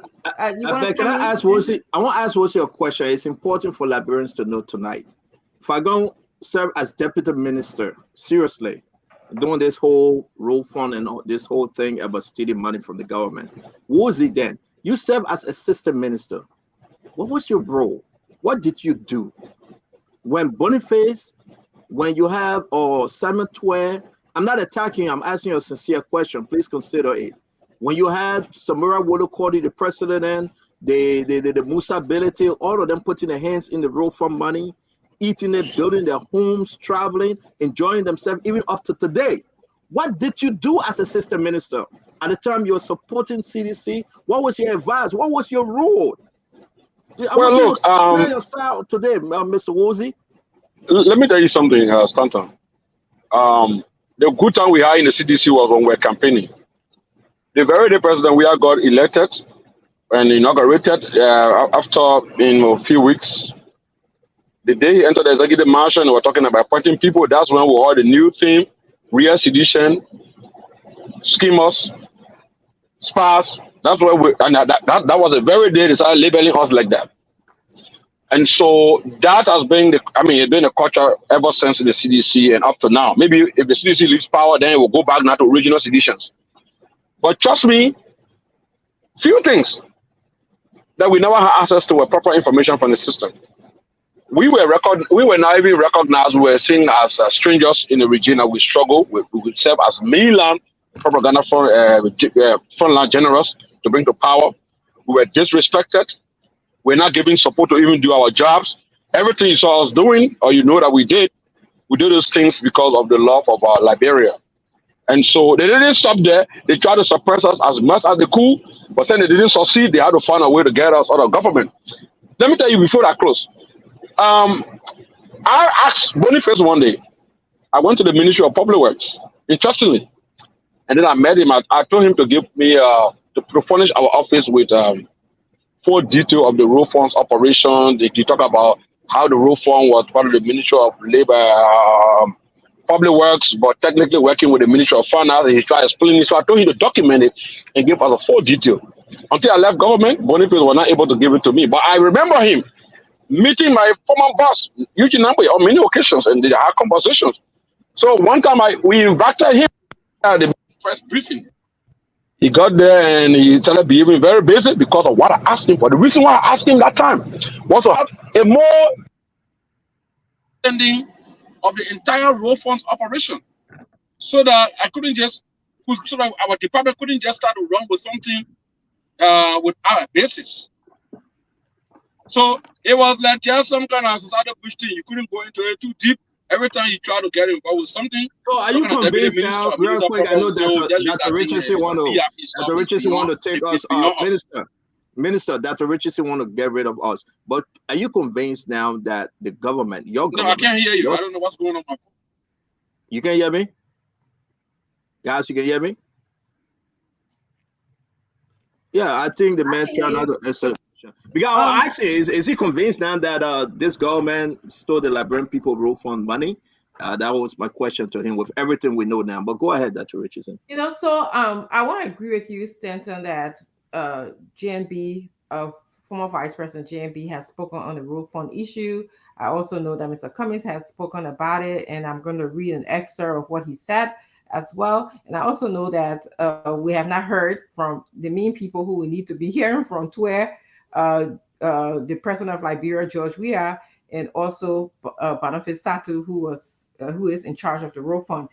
So Mr. Cummings wrote when he was traveling to the southeastern region, he said, anyone traveling by road to Maryland, Lo-Fi, Southern, Riverside, Grand Crew, or River G from Monrovia, like I have done, like he has done, will be brokenhearted by the extent of the poverty and the neglect of our country by its leader. Okay, the roads are literally a graveyard of broken down vehicles.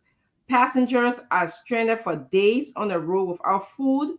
In my travels through the rest of the country, I found the same level of poverty and neglect, even in counties considered to be better off. People are living in such hardships as if they do not own Liberia too. That was Mr. Cummings' experience when he traveled to the southeastern region. So I just wanted to point that he also sympathized and wondered about what is happening with our road funds. How come the pro tem office, the Senate office, Speaker, Senate pro tem, and the president, the vice president, the deputy speaker, all of them can get so much money in the budget, but we can't fix our roads in our country. So I want to just give everybody 1 minute to close this topic, and then we're going to move on to James going to play the videotape on the. I think I was in flat when I went off. So can I just continue quickly? Let's finish. You got about 45 seconds. No, your flight crashed. Your flight crashed, man. No, you were trying to say something. Something where I noticed that you. I was asking you a question, and it's very important that you answer sincerely. But let me ask my question now. Let me ask my question to you. You need to answer sincerely. Can you now say to Liberians, home and abroad, that this government, President George Weah, Finance Minister Samuel Twe, Deputy Finance Minister Samura Wodokori, Boniface, road fund, whatsoever position is, Boniface Satu, those lawmakers that agree with them that you're spending road fund money illegally, because this is a separate thing. They shouldn't have touched it. It's not part of the budget. Can you tell Liberian tonight that those guys stole from the Liberian road fund account? Can you speak on it as former assistant minister to information?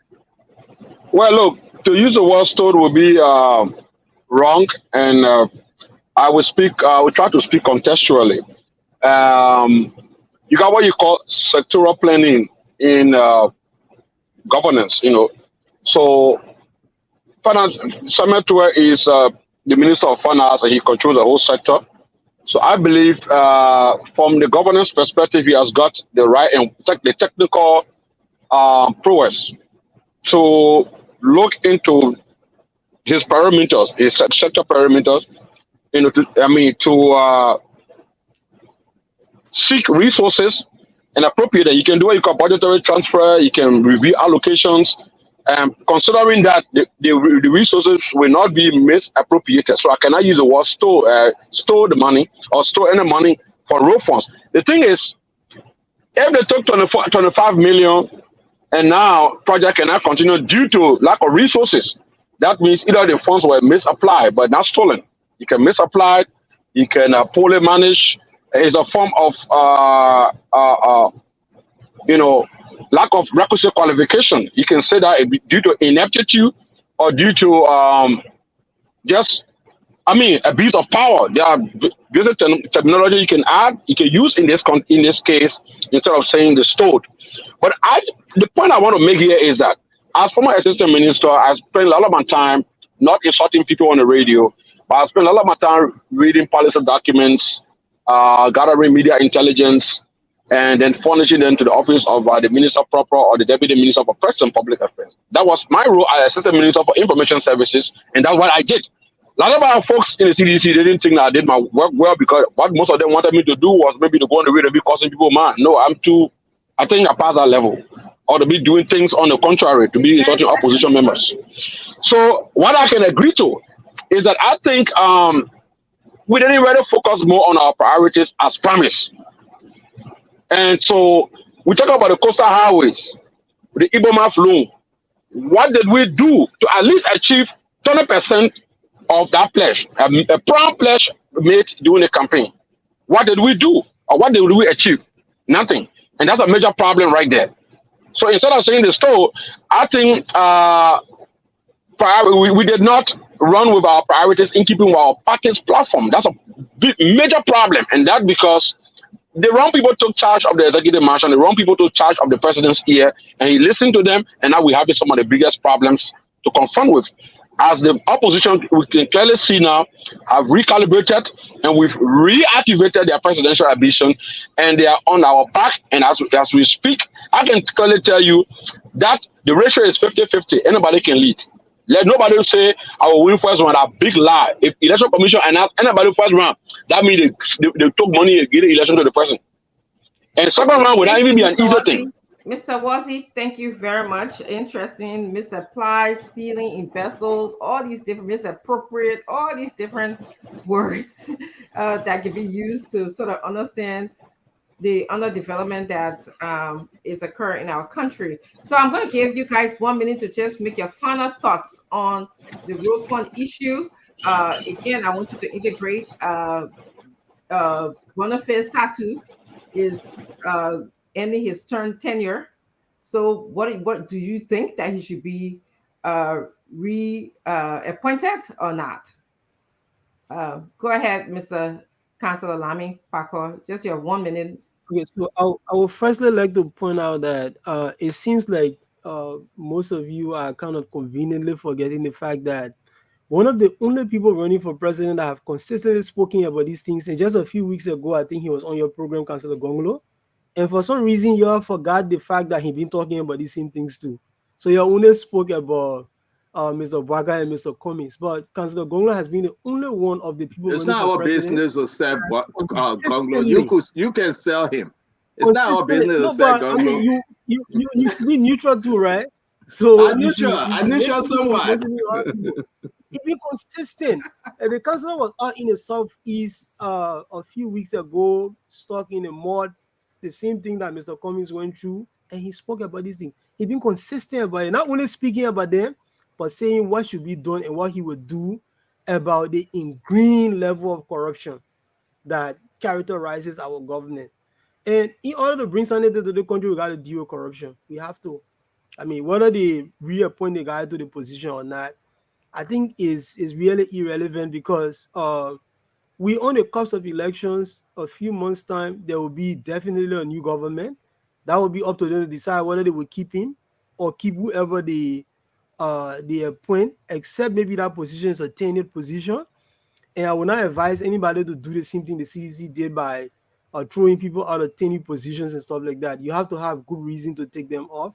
You can take them off because they were supportive of other people and they are in those positions. So if the law allows him to reappoint a person and the person has tenure, then we have to just elections have consequences. One of the consequences of the 2017 election is the situation we currently have in this country. If we make that same mistake again in a few months' time, then we have to live with it. Thank you very much. I'm going to now go over to Mr. Sanu for your 1 minute closure on this subject matter before we go to. I listen to all of the responses on the road fund issue, and I think these are very interesting points. But you see, the change that we want in Liberia, because I guess the succeeding government should be able to depart from the failed policy of the CDC-led government. When I listen to Dr. Richardson brilliantly reading Mr. Cummings' position on the deplorable rural situation in the country, occasioned by the misapplication of the road fund, I thought she was going to go further to call on Mr. Cummings to encourage Mr. Ability to also, pay the road fund, because he's one of those persons who has stood on the road fund, they collected it illegally. So I like to use the word steal. And I mean, he was brought to tax for it. He had to reach a deal with the government, and up to now he has not been able to pay it. And we see Mr. Cummings and this is no attack, I'm just saying it. We see Mr. Cummings who want to change the system, and whining and dining. At some point, he even driving Mr. Ability around in single. It is very embarrassing. So to fast forward, I would just want to say that the government failure, the inability of the Wea government to address all of the problems the country is facing, for me, is now water under the bridge, because 4 months is too insignificant for the Wea government to do anything significant to change the current state of the governance in this country, be it infrastructure-wise, be it legally, to fix the judiciary. They do not have time on hand. There's no time for the CDC-led government. So we just want to conclude by encouraging our people to see the failure of the CDC-led government to address all of the issues for which they were elected to do, all the broken promises, as the main reason why they should join us to vote Joseph Yuma Boaka to usher in a new leadership. We want to bring in a new leadership that will be more responsible in addressing some of the complexity of problems. We say that today, we're talking about the road funds. What about the government hospitals around the country, right? Look at the costs, for example. Talking about this country where we have a whole drug pandemic to confront as a country. And 100 million worth of drugs was discovered in your country, and the court will set those people who brought the drugs into the country free. And 24 hours after the verdict is read, they can be nowhere to be found. And so when we say we are change agent, it has to be entirely. We cannot be change agent on government issue, and in our secret dealings, we are whining and dining with very people who have polluted and corrupted the system. I show my 1 minute at end there. Yes, yes, thank you. So we're gonna go over to Moali, and then also to Stanton, and then Wazi. Moali. Yeah, okay. On this road fund issue, I think Daniel made a very salient point, and I think that the Richardson should consider making that recommendation to Mr. Cummings. But I also wanted to say, Senator Dillon is one person. Sometimes he myself can make very serious argument, but I know he's one person who has stood up in that Senate, and he actually voted against that entire thing, that charade thing that Samuel 12 was on that 25 million issue. I am sure if Yombi Lawrence were around also, she was going to vote against it. And on this road fund issue, look, honesty comes in. We have a country that does not have roads, and you collect money from us. Every day we buy gas. Yesterday I bought 15 gallons of gas. If that 5 cents or 25 cents you're taking from only every day, that's our money. We work for it. Cape Town used to have one of the best highways, the Bamagida Highway. You go there now and get potholes all over the place. But those are some of the reasons why road funds are collected, to fix those potholes. The potholes come there, you don't fix them, the car continue to go in them, they get wider, and the road is damaged. So there's absolutely no way we will keep doing this thing. And anybody who takes over, whether Mr. Cummings, whether Councillor Gonglo or Joseph Boakai, if you do not begin by auditing this government, beginning with this road fund issue. Trust me, we will be the first rebel in your government. We will be, because we cannot come on Spoon Talk and other radio stations and go in the community and preach against something. Then we come there, it becomes the same thing. And I will say yet today, this is one assurance that I have got from Ambassador Baka. One of the things that we will demand to be done in the first 100 days is to audit this government.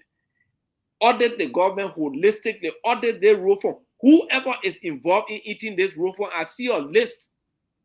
All of the people who owe a road fund, some of them 4 million, some of them 3 million. You will pay it, because when we go to the filling stations to buy gas, we do not buy the gas on credit. We pay cash. How come we pay cash for the gas? 40 seconds, Wally. Yeah. How come we pay cash for the gas or the fuel or kerosene or whatever, but then you're owing the road for money? Well, maybe they told them to owe the money, because when they put the money there, Mr. President will take it and steal it under the pretense that they go and pay civil servant. So they will tell the people, okay, you know what, pay some that other one, you take it for yourself. Then they put it there as, okay, this person owe. So it's a whole cartel, a whole stealing cartel that they've established on this road fund issue, and we will continue to drive on the bad roads. Our cars will spoil every day. You got to carry it to the garage. Every 2 weeks, you drive a car here, Stanton, you got to carry it to garage for undercarrier problem. Thank you. Thank you, Wally. Stanton, your turn, please. Stanton, your turn, and then we got to transition. Thank you very much, Dr. Richardson. You are doing extremely well. I must appreciate you. But the question from Daniel and Mo, I should tell you that ANC got to come up strong with this one. You are in bed with Misappropriation, and you're talking about road fund. You cannot have it both ways. Misappropriation took a chunk of that money, and only God knows why he's not paying it, because CDC don't want him to pay it, or pay it chair, as we say, self-pay whenever you can, because you are supporting George Weah. We can say this. The man that called himself Bio Medicine, it looked like he's a Bio Medicine, because the roads are bad. So the medicine that he is not a good medicine. All the roads are terrible. As you said, I would go back to the pictures and those text messages when we were talking about road fund here on Spoon Talk. And Daniel said it. When they forced the lawmakers then to sign authorizing Samuel Twed and say, yes, we gave you the authorization to use the road fund money as you feel like. Today, Boniface Satu, maybe his tenure is over, because we are seeing Josita Nouvelle Winton. I will put her picture up. She's acting right now. If it is true, I stand to be corrected. This is Boniface. He cried to keep his job. I don't think the president will give it to him. Because how will you look at this face? Liberians are being serious, right? You look at their face, or you look at their face. Who you give the job to? Who President Dr. Joe Manuel will give the job to? I don't want Daniel Sano laughing or Mo Ali laughing. I will ask you guys again. You look at this young woman face, this young lady, to be careful, and you look at this other face. Who you think George Weah will get a job to? Daniel, you need to answer, or then I will move on. You answer, I will not move on. Well, but if it is by competence, I'm coming, because judging from what Malu said, the chairman of the CDC said, George Weah will give the guys jobs because he exploits them. So if it is that standard, then I think he will give the job to the girl. But if it is by qualification and competence, it has to go beyond the picture. I got 1 second, but I don't eat on my time. Mo Ali, I won't bring you in a situation you can't handle. I will skip you. But let me ask myself this question. I got 30 seconds. Why you can't ask me? Mo Ali. Why is a title acting officer in charge? I would assume officer in charge is somebody who's temporarily acting, right? So why does she have acting officer in charge? Thank you, but I want to ask Daniel. Daniel, you work with the Senate, right? Can you give us? Can you bring that resolution so we can see all the senators that sign it also? Because so far you said that would be good. Your principal didn't sign it. That And Daniel Mr. signed Jalen off. didn't sign it. So all the other people, it's good to know whether the other people signed it, so we can know the senators are involved in the corruption thing too. Yes. My man, So we I'll all take together, back my let's 1 use minute. it. Oh, they got it in my 1 minute. Pray So for so Councillor Lamy. the But voting please, record in the Senate, the voting record in the Senate is public.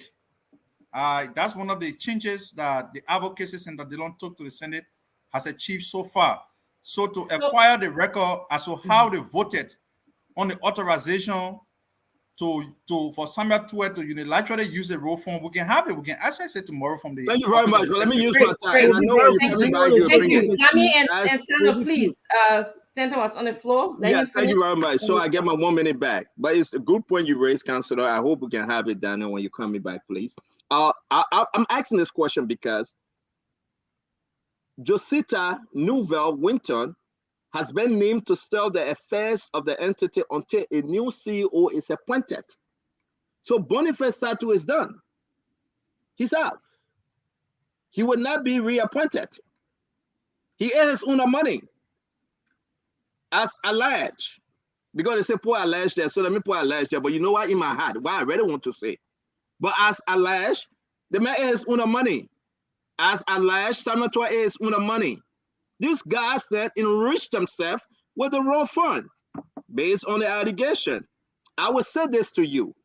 These are the text messages when we were arguing about raw fund money. Dr. Richardson, is important that you bear with me here. These text messages came up from the Senate, from their own room. And somebody said, let me add my voice, federal police, on this very serious allegation. We need clarity on the matter from the leadership of the House of Representatives, of which I am a member, but do not have any record of knowledge of such meeting. You remember when they said they met, Mo Ali? You remember this famous Spoon Talk show when these text messages came out and all of them saying, and my dear sister say, you see woman, you go take her tracing. You remember that? What I suggest is that the Minister of Finance should be made to appear before plenary of HOR and provide clarity on this matter. This should be a matter of urgency. Now listen to Honorable Dupo, his WhatsApp. There was no authorization. I have all the facts. Liberians need to hear this. They salute them, they ate them, they rewind them. That mention took place. We need to say these things. I will beg that to Richardson allow us to go through these text messages. Because when it happened, we squeezed the law. We squeezed Yombly. We accused them. We beat on them. But when it hit the floor, they argue it. They didn't sign it. Yombly traveled at the time. I have the information. She was here in Pennsylvania. I spoke to Yombly because I realized that you wasn't there. She said, Stanton, I'm in America, I couldn't vote. Let's face it, folks. These are the text messages that came from those representatives who authorized Samuel Tuet. When Samuel Tuet saw the text messages on Spoon, he ran to Abache. He ran to Buffer Chimbo. He ran to Thomas Farah. He said, my man, you got to cover me up. Let's go to the next message here. I beg for time. Honorable Akaris Moses Gray, somebody was replying to him. I want to be on record. This is Honorable Gray, though. In here, that I absolutely have no knowledge on this. And I am reaching up to the speaker, Emo Ali.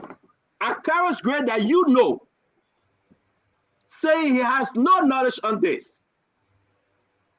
Look at Fonati Kofa, Deputy Speaker. Because this matter is serious, it should be in open plenary. The raw fund business will bring session. I will use the word of Eugene Fagon, that Benson popping all of my mouth. These people, they are so hateful when it comes to Liberia. They are so bad to their own people, and they're seeking re-election. Liberians must hear this. Listen to this person. Great deputy, we need to follow us speedily. Let me add my voice, federal police, on this very serious allegation. We need clarity on this matter from the leadership of the House of Representatives, of which I am a member. We'll go to the next one. I hope I'm not wasting your time, but we have to do this.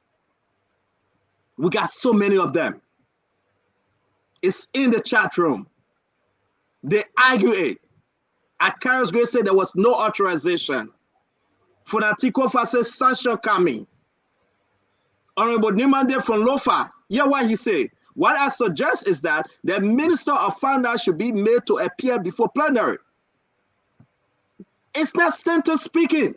That's not spoon talk. These people had no authorization. Daniel Sano, don't tell me that they gave the authorization. In the middle of the night, when you were sleeping, they met. They crafted something to lie to Liberians.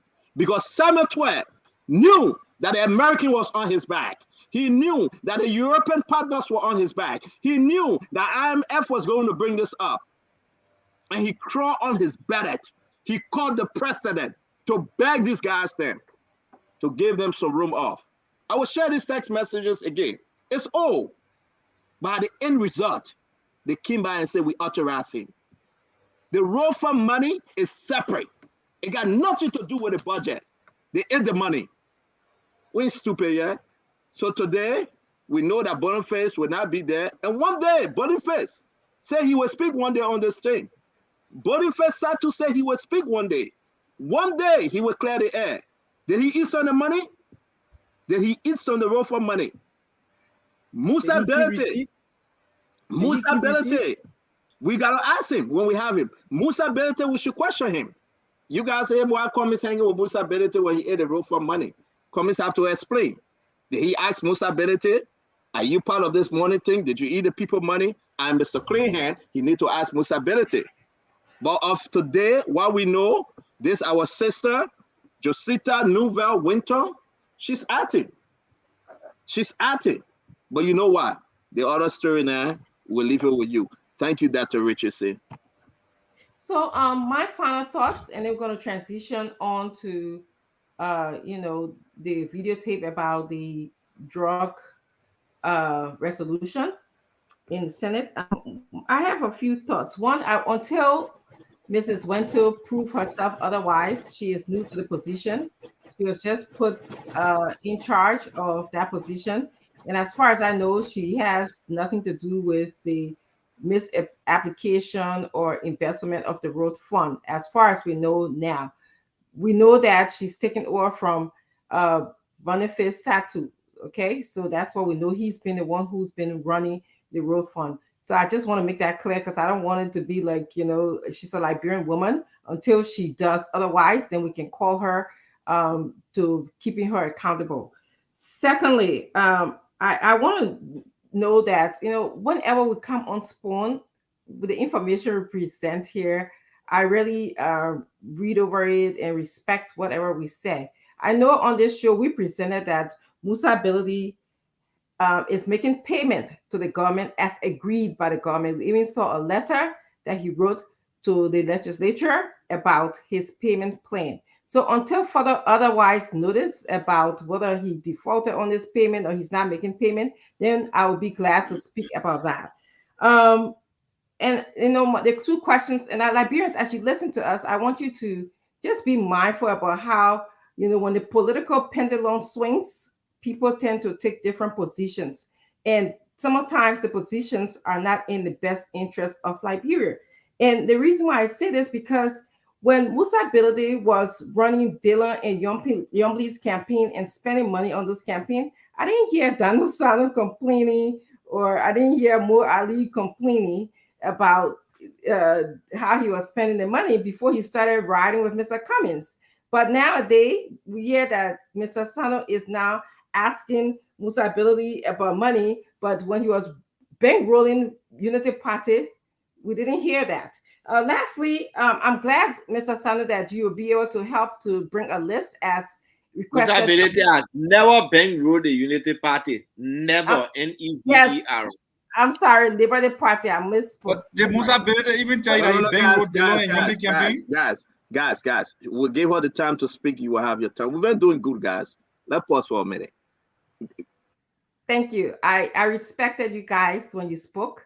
You mentioned my name, and I didn't even interrupt you guys. And I hope that you afford me the same respect. Thank you. And yes, I misspoke. It wasn't a Unity Party. It was the Liberty Party. that he was bankrolling, paying the rent for Liberty Party and running Dillon and Yumley's, supporting Dillon's and Yumley campaign with his money.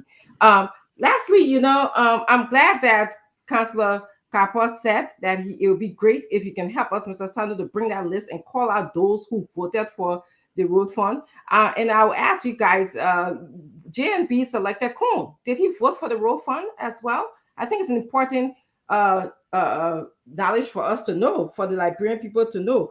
What was Coon's role in whether the resolution for the road fund to be misapplied or not? What was his role? Because we know that he's a major. He's been selected as the vice president. So I would say that those are my points for the night. We're going to go on to our next topic, which will be James. Can you please show us the tape today of? But just I mean, before, I beg you, Dana, hold on 1 minute. Dr. Richard saying, Titi will kill us. The time is 6 o'clock. You just want us to wrap up on this thing and other matters? You just, so if you want to divert the No, I'm just asking you because she texted me if we have to go to the phone line, we should be fast. That's why I'm saying. Actually, okay, so we can transition to the phone line. Actually, yeah, let's go to the drugs issue. Haven't we discussing our drugs issue that the Richardson is very important? I got information. I just want to indicate that the letter that Musa Berede display here on screen. Yeah, but we can't do you, Daniel. We can't do you, my brother. Please, I'm begging us to have extra time. Because now it's 6 o'clock, it's 10 o'clock in Liberia. Dr. Richardson got to call the shot. We can either include that and go another hour. So Mwali, can you just, I know this is going to be an ongoing topic. Can I just allow James to play the videotape because he prepared that on the drug issue? Just, and then we can continue maybe in your closure to discuss and then go to the phone line. James, can you please, because I know you worked hard on this video. The Liberian Senate, Office of Abraham Darius DeLong, Senator of Moswell County, May 22, 2023. Honorable Albert T.G., President pro tempore, the Liberian Senate in section, Capitol Building, Monrovia, Liberia. Honorable President pro tempore, in reference, $100 million United States drug cocaine case. It can be recalled that sometime by mid-year in 2022, national security actors announced the discovery and confiscation of dangerous, illegal cocaine drug valued at over $100 million United States from a business center in Monrovia under the name called TRH Business Center, unquote. This shocked the entire country and even attracted the attention of our international partners. A week after said discovery, another consignment of dangerous drug at a monetary value of $40 million United States was reportedly discovered and confiscated from the very business center. The discovery and confiscation of the $100 million United States drug consignment of the cocaine led to the arrest of some suspects accused of being the traffickers, smugglers, and or importers of the consignment into the country via the free port of Monrovia. The matter was taken to court for prosecution, but the accused persons, that is defendants, have been declared, quote-unquote, not guilty and set free by the judge of the criminal court C following a jury trial. Honorable President pro tempore and distinguished colleagues, because of the grave nature of this case, the huge public interest and concerns, and the threats such dangerous drugs pose to our country and people, my office purposely followed and observed the trial at Criminal Court C at the Temple of Justice. Undoubtedly, this verdict undermines our collective efforts to combat drugs and its damaging effects in our country, renders our fight against drug trafficking meaningless, and exposes this country to international ridicule. Our international partners in the world is watching with dismay Like many of you, I'm deeply concerned about the entire conduct of the trial. We need to find out what transpired at the trial.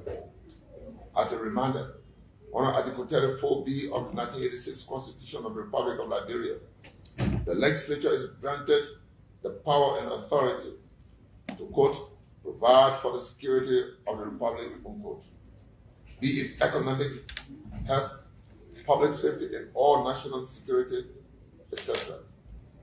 We need not overemphasize that trafficking and smuggling of dangerous drugs into Liberia is becoming prevalent, evidenced by the recent drug bust by national state security actors.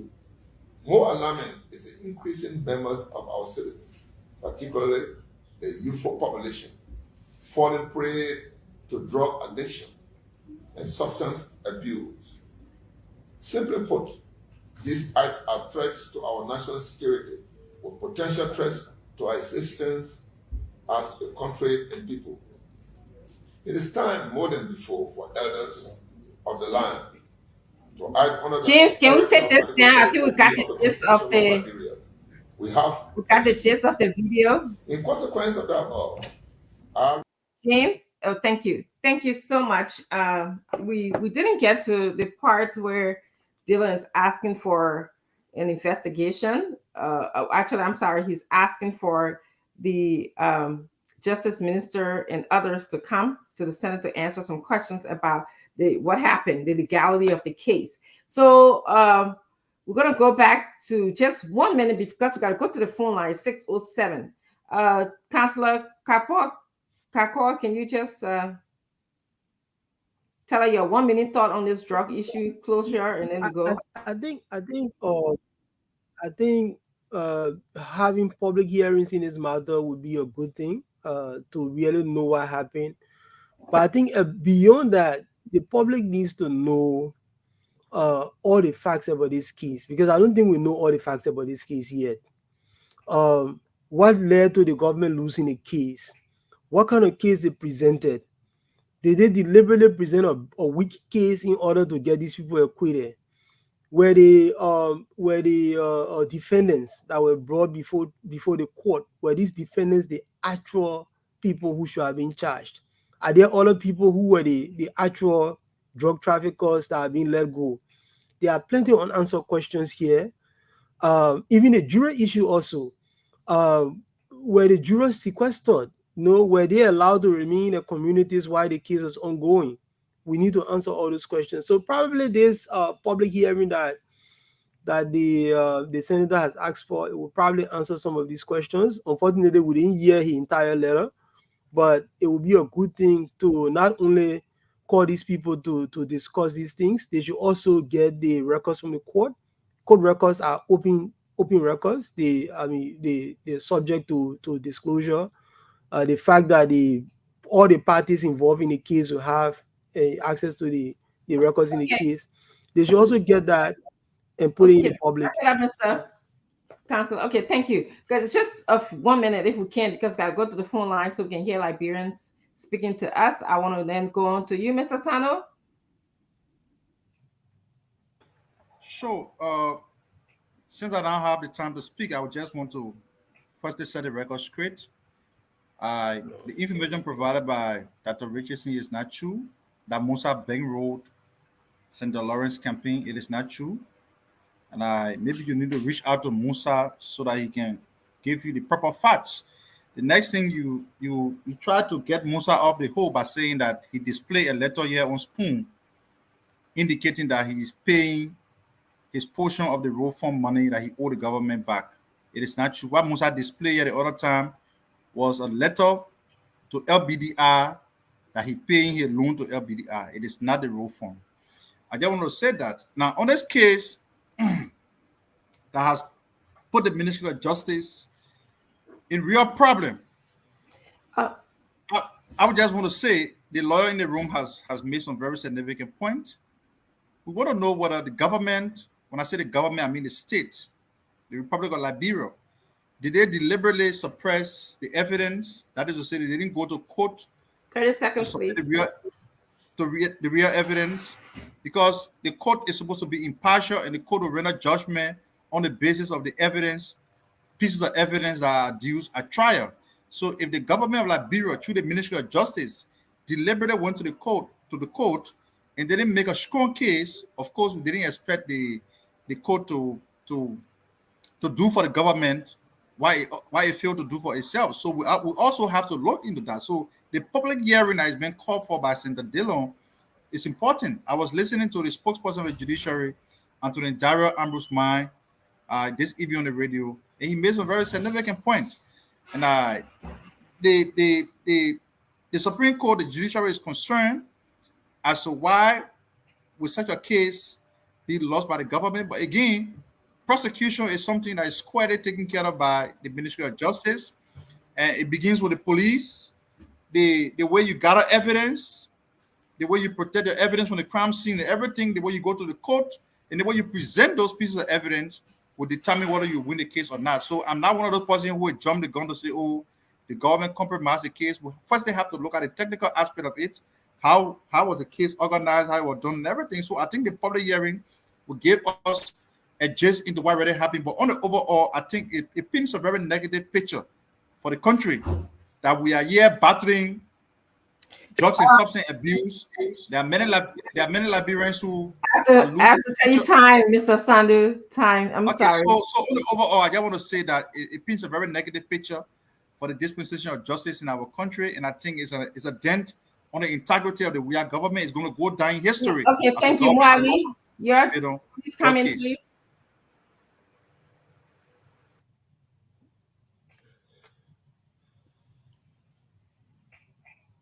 Hello. Okay. Thank you, Dr. Richardson. To answer Councillor Bagwell's question, Councillor, the government deliberately submitted a very weak case, the CDC government, and I will tell you why. Those guys have planned initially to steal 20 million USD from government coffers to sponsor their campaign. But because it is becoming increasingly difficult to get such money, they are already stolen $8 million they sent to China for their campaign paraphernalia. They can't get money easily. The drug cartel promised them, they gave them some money. My intelligence tell me around 4 to 5 million to sponsor their campaign. And also, they've promised to bring them at least 75 pickups. Whether they do it or not, that one is their business.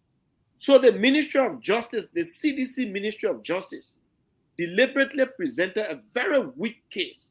We all were here. They collected the drugs. It's on video. They videotape everything. They even told us that the intelligence tape over from the Americans. How can you go to a juror who's sitting there? Those people, they are mothers, they are fathers. 30 seconds, Wally. Of Liberia being destroyed, and they will just go look at the people and tell them, say, no, you're involved with anything. They bribe them. Not the jurors, the government, they bribe them. Plenty of money to sponsor their campaign. And let me tell you what we will do. Under our Joseph Boakai presidency, the fight against drug will be declared as a national emergency through the legislature. When it is declared a national emergency, fully people trafficking drugs to destroy the country, they will not be let off the hood like that. Like what CDC government did. Thank you, Mwali. Thank you. We have to get to the phone lines. Stanton, quickly, and then Wazzy quickly, and then we're gonna go to the phone lines, and then I say my 1-2 minute, and then phone lines, please. You want us to so that's it? Yeah, we gotta go to the phone lines. You don't want Mr. D texting me too. I understand though, but we ain't even do nothing yet. But tomorrow, we'll say something for tomorrow. But I thought we were going to 7 o'clock here, 11 o'clock in Liberia. Mr. D text me about the phone lines. That's what I want you to know. Mr. D not sleeping yet. Maybe she's sleeping. Can we push her a little more? Because we really want to express this thing. It's very important. I'm not trying to. I'm asking you though, because it's important. Okay, so I'm gonna go 6:30. I'm gonna go to 6:30. The phone lines. Or when phone line 6:30. Yeah, when you're done speaking, Okay. and then Mr. Wazzy will speak Then we'll come about back his again. final thoughts, and then yes, but we're gonna go to Okay, the phone thank you line. very much. Thank you. So phone line will be 6:30. Thank you. Because I think Mo Ali was coming from somewhere when he said it. It's very important for Liberia to know. You got 12 folks sitting down and saying you guys are not guilty. You believe it? You believe it? That 12 people will sit down somewhere, seeing the drugs. The American embassy send a report, and everybody. Then we say, Daniel Sano, you go sit down, you're one of them. Mo Ali, you one of them. Minister of Wozi, you one of them. Then the guys will look at it, think, clear. And say, well, they put on guilty, man, you let them go. And immediately, they walk out of there. They check out of the country. You can find them. Musa didn't send people to water side. They can find them. Musa didn't send people to Saigon, Nukutan. They can find them. He sent them to PHP. He can find them. He's looking for them. They got them gone. Come on, folks. What else you want us to say about the drugs thing? The kuku jumuku. You inside, you know. Only those are inside know. So it's important for us to talk it. It's very, very important for us to speak on this issue. I want to say because of this thing and the Road Fund, I will be bringing in Wellington Javon Smith from Riverside County tomorrow. Is he a senator or representative? More, let me ask Daniel Sano. So, Senator. Senator, thank you. You know your people. Senator Wellington Javon Smith will be our guest tomorrow. We have to dig deeper in this Road Fund thing. He will be discussing the issue on the show tomorrow. He's a senator from Riverside County. We have to let him tell the Liberian people what would be the step of those lawmakers. Now they know those guys in check up. They ran away from the country. What next? Nothing. Because you know why? Somebody bigger, higher, and were in the cookie's jar. They won't tell you. Nobody's stupid here. When they arrested the truck, when that thing happened, my people, the first phone call was placed to who? Now me will say, oh, yo, found out. Because you say, me, I let to tell the people secret. And after that phone call was placed, the first evidence, you better wake up, Liberia. This thing getting to be very, very, very bad. We will bring in Senator Wellington Javon Smith from Riverside County to be our guest, and we'll discuss this. I also want to say, Dr. Richardson, you're doing extremely well. Thank you very much. We'll be discussing the Road Fund issue with Senator Smith. The Road Fund thing, trust me, we have to dig into it. Somebody is siding with the government. Somebody agreeing with Senator Twain. Somebody think that it's necessary to eat the Road Fund money. And they have been eating this since Charlie time, believing that nothing will come out of it. Go ahead, Mo Ali, go to keep money of your business. You pay your gas money, you pay your 25 cents, they will eat it. Because they believe nothing will come out of it. But before I end, let me ask you, Mo Ali, it's very important, and maybe you can do it as a sidebar. I will ask you the question, think about it. I'm sorry if I'm going to offend you tonight. People saying you've been coming on the show here and there, they want your own explanation. On the case with, you came out one day, you say you did a DNA test on the child in question. I know this is a sidebar, but I want to take this opportunity to give you the chance. If you want to explain and answer my question, that will be fine. If you choose not to, we will move on. I hope I'm not disrespecting you, but I want to give you the chance because a lot of people asking this question. I hope you can use this opportunity to speak to almost 8,000 people who get following us right now, if you choose to. Dr. Richardson, thank you very much. Yeah, if you want, just in a few minutes. And I'm happy, Stanton, that you asked this question because normally I see people who don't follow issues. They will be commenting how this person, how your child, and how this and that. And I'll say the end for Dr. Richardson too, because the other night she went on talking about this. In the first place, yes, we did a DNA test. And I will say this, when you go do an official DNA test anywhere, or for what I know in Liberia, you do not conduct a DNA test in the absence of the mother. In a case where, in an instance where the mother is dead, you have to bring proof that the mother is dead, and you have to bring somebody from the child mother's side to represent. Because they take DNA sample from the mother, the alleged father, and the child. So to clearly air, people say, oh, Mo Ali did DNA test behind the border. That is a blatant lie. Jamali is there. I can give you the authorization. Go there and get the records. And I wanted to keep this because it's private and it's a little baby for the public to stop bullying the child. But since they want to use the opportunity to bully me, I'll put the information out there today, Stanton. There is nowhere that I have a child by anybody called Augustina Gray. And thank God, these days, we have DNA machines that are so accurate. When you do the test, you can do it 1,000,000 times over, the result comes up, it will be the same. And the DNA result was that Muhammad Ali, the alleged father, is not the biological father of this child, for which he was recorded. I don't have any child by Augustina Gray. And so those who taking the liberty to be asking questions, what a child, what little situation, let me say this, Stanton, y'all go help her to find the father if you really care about her and the child, and stop bullying the child. Because every time you say, hey, you bully the little baby, and not me. Thank you, Mo. DNA clear me out. Just as people can go to jail for crimes they did not commit 30, 40 years, and DNA came and cleared them out. This time, we don't have to wait for 1 month. We don't have to wait for 1 year. You can just go snap, you do your DNA test, and you are clear. Thank you.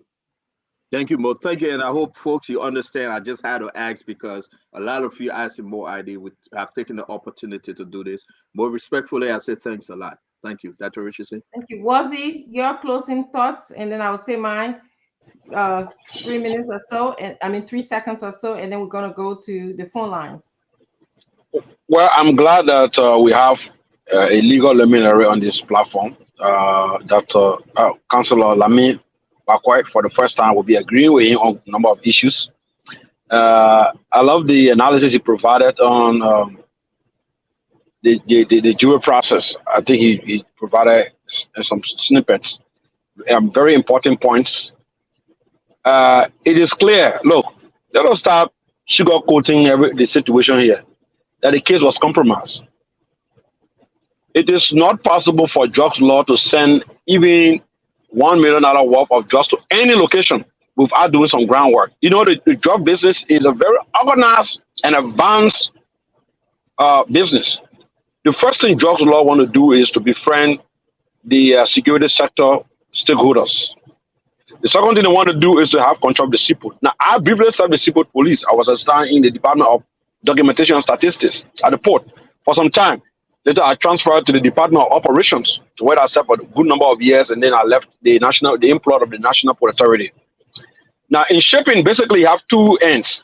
You have the consignee and the consignor. One is the sender and one is the receiver. And it's clear. It's a whole long documentation process that describes the goods and everything.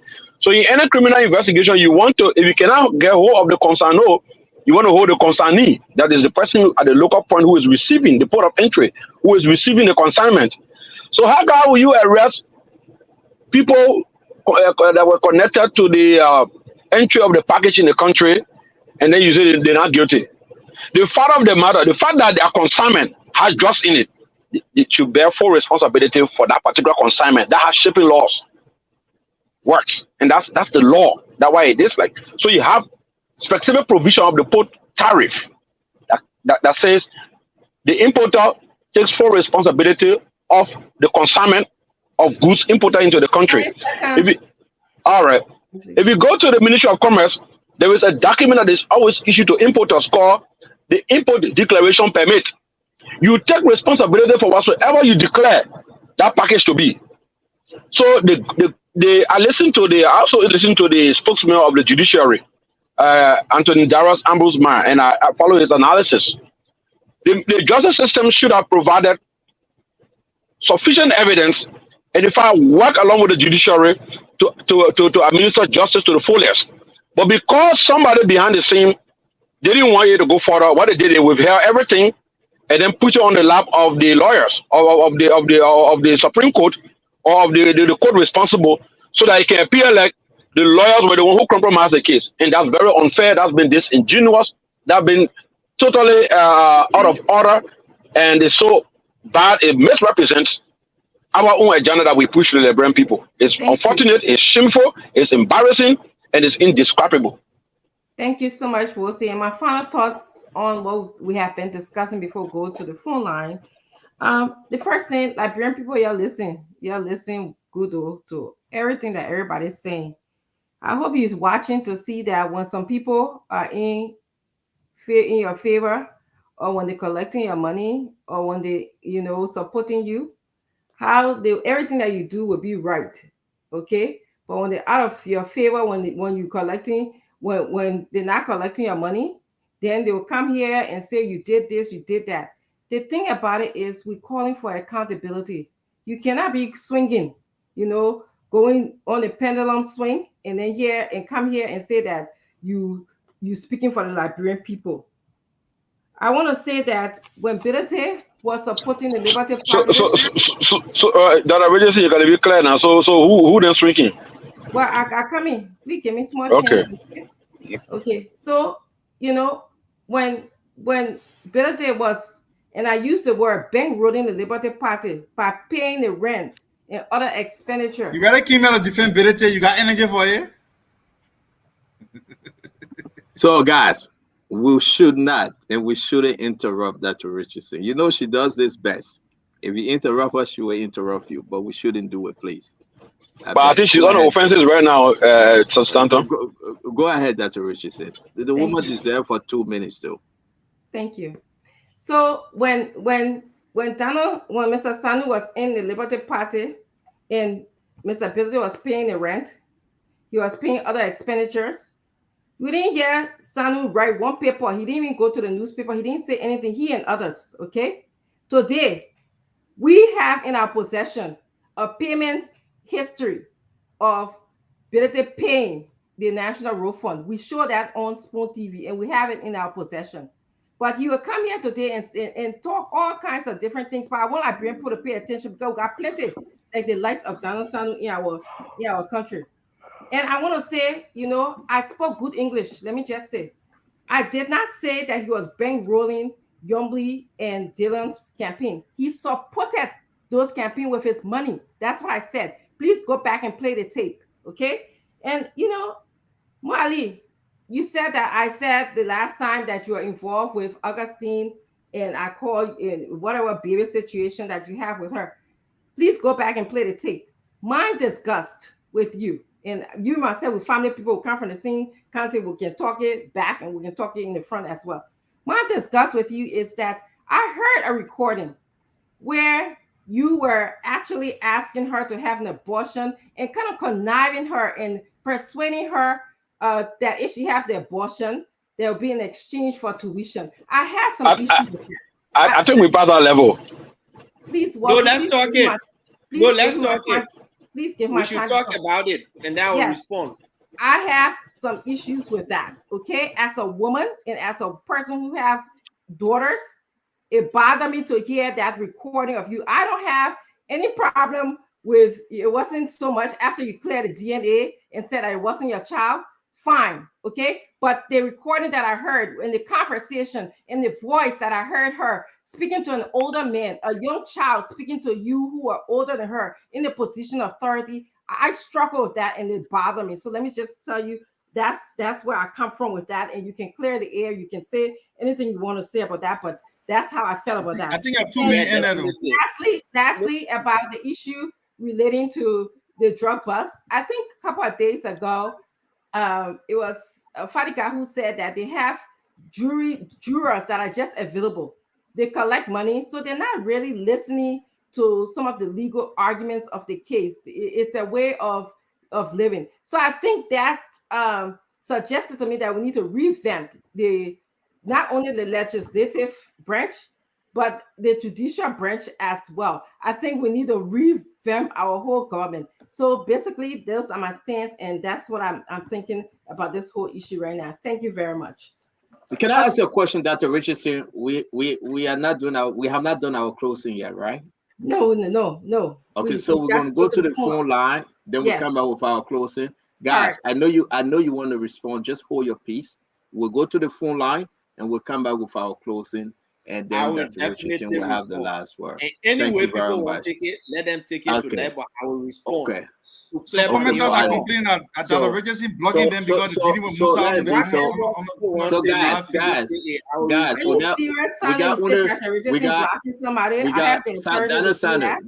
Donna Sanders, stop, bro. Yes, don't stand a jab. Please, but can we go to the phone line? Can we go to the phone line? They're messing with you, Dr. Richardson. No. Go ahead now. Can we go to the phone line? Come on the show, you should know some of the way how the show works. I don't block people just because they have a view. So that's a very cheap shot. That's not playing with somebody, you know. I will respond to Dr. Richardson now. Going to the phone lines. We'll go to the phone line right now. 6:31. Yes. We are going to the phone lines right now. Okay, so folks, you can call 0777-771075, 0777-771075, or 0555-101075 to participate on the program tonight. We take our first call. Good evening. You're live. Good evening. Yes, my name is George K. Flomo, and I do join you from Glasgow. Yeah, George, go ahead, please. Yeah, thank you very much. Make my input as it relates to Mo Ali. The argument of Agostina was not about who the child was for, right? But rather he was telling the dad to go and carry on abortion. So that was not the argument if the child was or not. If he knew that he was going to do DNA, he should wait after the child is born. Then he carry on, the DNA. But he never did that. Rather, he went into the girl to carry on abortion. So I just want to make that clear. Then second to that, sometimes you need to... Yeah, just wrap up so we take other people. Yeah, hello, sir. Yeah, just wrap up with your point. Yeah, let me just conclude. For me, I don't really like to listen to him on the show because he may go in time. Oh, we lost this caller. Okay, let's take this person. Hello, you're live. Go ahead. Hello? Yeah, go ahead. You're live. Anyway, I'm James Fogba. I'm calling from Alpha Cowell. Yeah, go ahead, James. Let's hear you. You know what happened? Why you're playing with in the country here? You're sitting over there and laughing. It's a serious matter in the country. The election, it will be rigged somehow, and noise we can. There will be small water will be fought here. Okay, thank you. On a serious note. Thank you. Let's show you there and take this person. Hello. Good evening. Hello. Yeah, go ahead. You're live. Yeah. This is Terry Tupa talking. Yeah, go ahead, Tupa. I'm calling from Monrovia.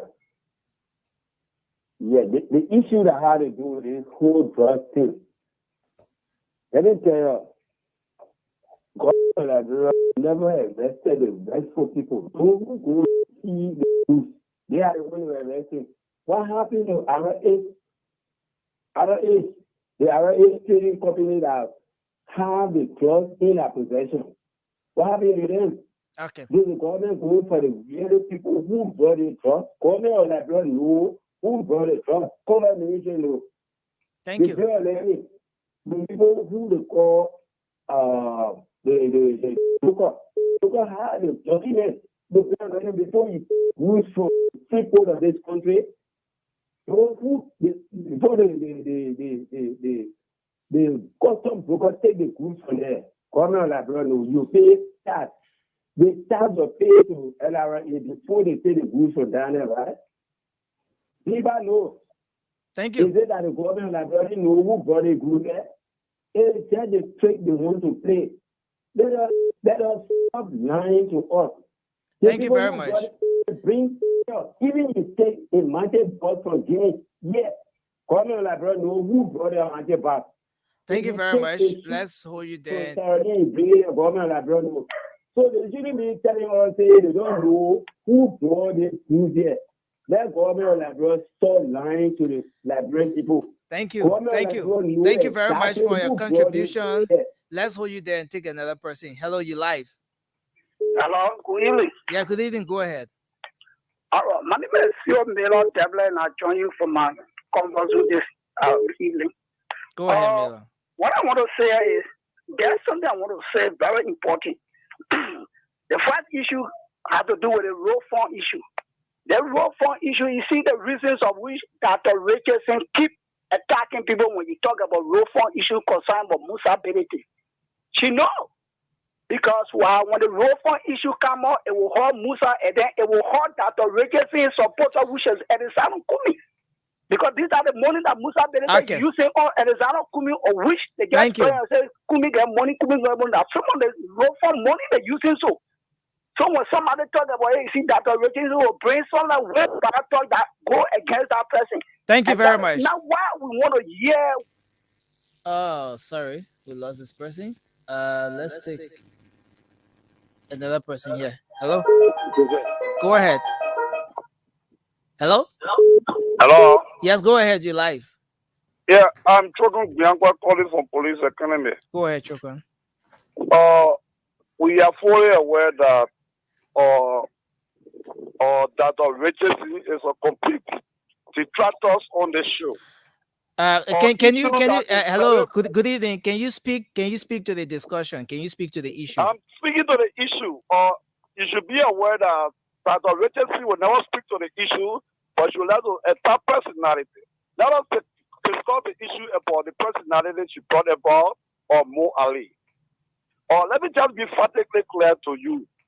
If you come to the show, come to the issues and discuss the issue. When discussing about Musa Benedict pertaining to the road form, when they're discussing about people who she's actually masquerading with in the media, she will always let to attack personality for Thank which, you. Of course, she will not be discussing the issue. Thank you. So, Dr. Richardson should always discuss the issue and stop discussing personality. Thank you very much. Let's take this person. Hello, you live. Good evening. Yes, good evening. Go ahead. Thank you. And let me say a pleasure good evening to the team of panelists. CEO, good to hear you. This is Andrew Moses, and I'm in District 13. You know, my attention has been drawn to the issue of this just. Even though I'm not happy with the proliferation of jobs in Liberia today, but equally so, it should not hold the wrong people and we allow the people who committed the real crime to come. The people who were arrested and the crime that were committed, the alleged crime that were committed by them, is a crime that can be bailable. So the lawyer went and bailed them out and were going through the case. The judiciary wrote in the case and they said that there was no sufficient evidence for them to convict these people. So they set them free. What is that people are saying that they should not set the people free, they should put them, but they catch them with a continue. In the first place, the people that were seen were not the two people caught with a continue. It was a company that was caught with a continue, which is the TRS. There were not two persons caught with a continue. So why should they detain two persons? Thank you. Thank you very much. Thank you very much. Just do 2 more calls and then we have to go to our international line, please. Thank you. 2 more calls, 1 and then 2. Okay, so we take this person. Hello, you live? Yeah, how are you? Yes, sir. Go ahead. Yeah, my name is Junior. Okay. Yeah, the call I just got a land tried to attack the Richardson. I don't think that is necessary in society to call and attack a personal dealer with personal. It's not necessary there. So when people you want to listen to the show, listen and be educated. When I can attack somebody personal, I think no sense in that. So, thank you very much. So we take this final... Hello? So no, you're attacking a woman. No sense. Hello? Okay. Yeah, hello, go ahead. Good evening. Good evening. Hello. Yeah, go ahead quickly. Let's hear you. Yeah, I'm Deacon Sir Edward calling from Cotton Converter. Yeah, go ahead. Yeah, on the issue, the government know about it good because no goods will enter in the country they not know about it. The government know about it good. Secondly, possibility issue that the agency will not allow you to go on it. She always cut you off because it's the people that support your leader. Then now, let's forget about the Tabata and focus on Joe Barker. Joe Barker is leader, so let's have all of people and focus on it. I will rescue. Thank you. Thank you very much. Dr. Richardson, is back to you. Thank you, Nelson. Good day. Let's take about 6 international calls.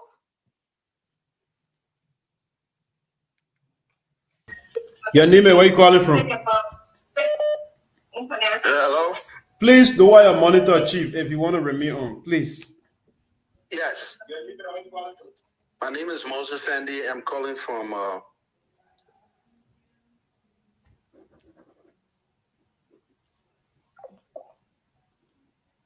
Hello? Hello? Your name and where you calling from?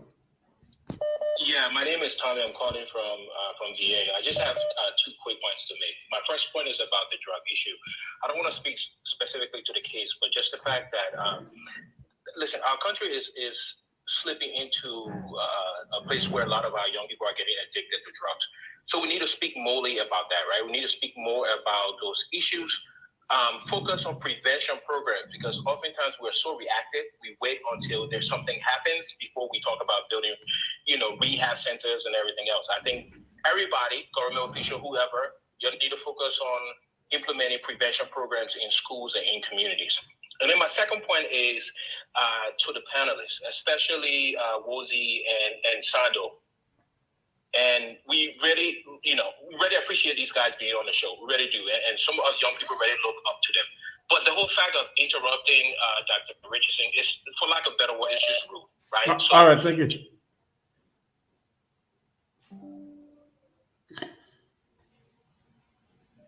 Hello? Your name and where you calling from? Yeah, I'm calling from Charlotte, North Carolina. My name is Andy Hish. Okay, go ahead and make your point. Just saying, I really admire her, but the legal age in Liberia is 18. That lady is 22. She was 22 years old. I was in no fault of Mo Ali. He supported her family. He did everything for her. Every man can panic when it comes to the kind of situation. So I don't think it should be discussed on the show. But focus on the drugs and the country money. I think that's what matters right now. Thank you. All right, thank you. Hello? Your name and where you calling from? Oh, my name is Masaboy Hamadou. I'm calling from the state of Philadelphia, precisely Sharon Hill, Pennsylvania.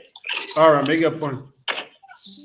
Yeah, my question here is, I've been following the Spoon talk, but there are 3 things that Spoon said they were going to make sure they found out about everything. The one that has to do with Misappropriation, participation or rule form, and the one that has to do with Jeremiah Kuhn, who is the VP for Unity Party, whether he signed or he didn't sign, and also the recognition of Darius Dillon and other senators who did not sign for the rule form.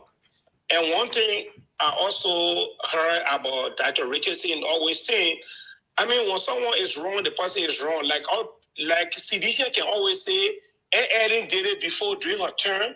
So when anybody that did something wrong, he or she should be proving that he did wrong. So if Benedict was involved in the rule form, automatically, whether he paying the money or not, it means that he was fraudulently involved into it. So I just want to make sure that Spoon Talk, make sure they follow all these promises that they made to the Liberian people. Thank you. Thank you too. That God be with you. Okay. One more call, James. Hello? That's it. Hello. Yeah, welcome. Your name and where you joining us from? My name is Thomas Kerr, and I'm calling from Pennsylvania. One thing now, I don't know, but from credible information, I don't know, in the drugs that was brought into the country, And if one thing that maybe you're not mentioning or maybe you guys don't know, it also have a link to Misappropriation or component. That's something, yeah, you guys are not aware of. But as you said it, because the broker that was in charge of What's the name of the company? The Trimex. Yeah, so it has a link. Who gave you that information? Oh, the information is credible, and I might talk to the man after the show. Get his number and talk to him after the show. Taking the time on phone. Yes. All right. So Okay, we will get your number. We'll get your number. Yes. All right. That's all. Yes. James, you're crazy, James. Thank you, James. Yes, so we're gonna move on to 646. Let's move on to our closing. And we'll start with you, Councillor Lamy. We'll move on to our closing, and then we'll go to Moali, and then Mr. Sano, and then Moali, and then Stanton, and then Wazi, and then I'll take you guys home. Dad, please check the message. The chat. Okay.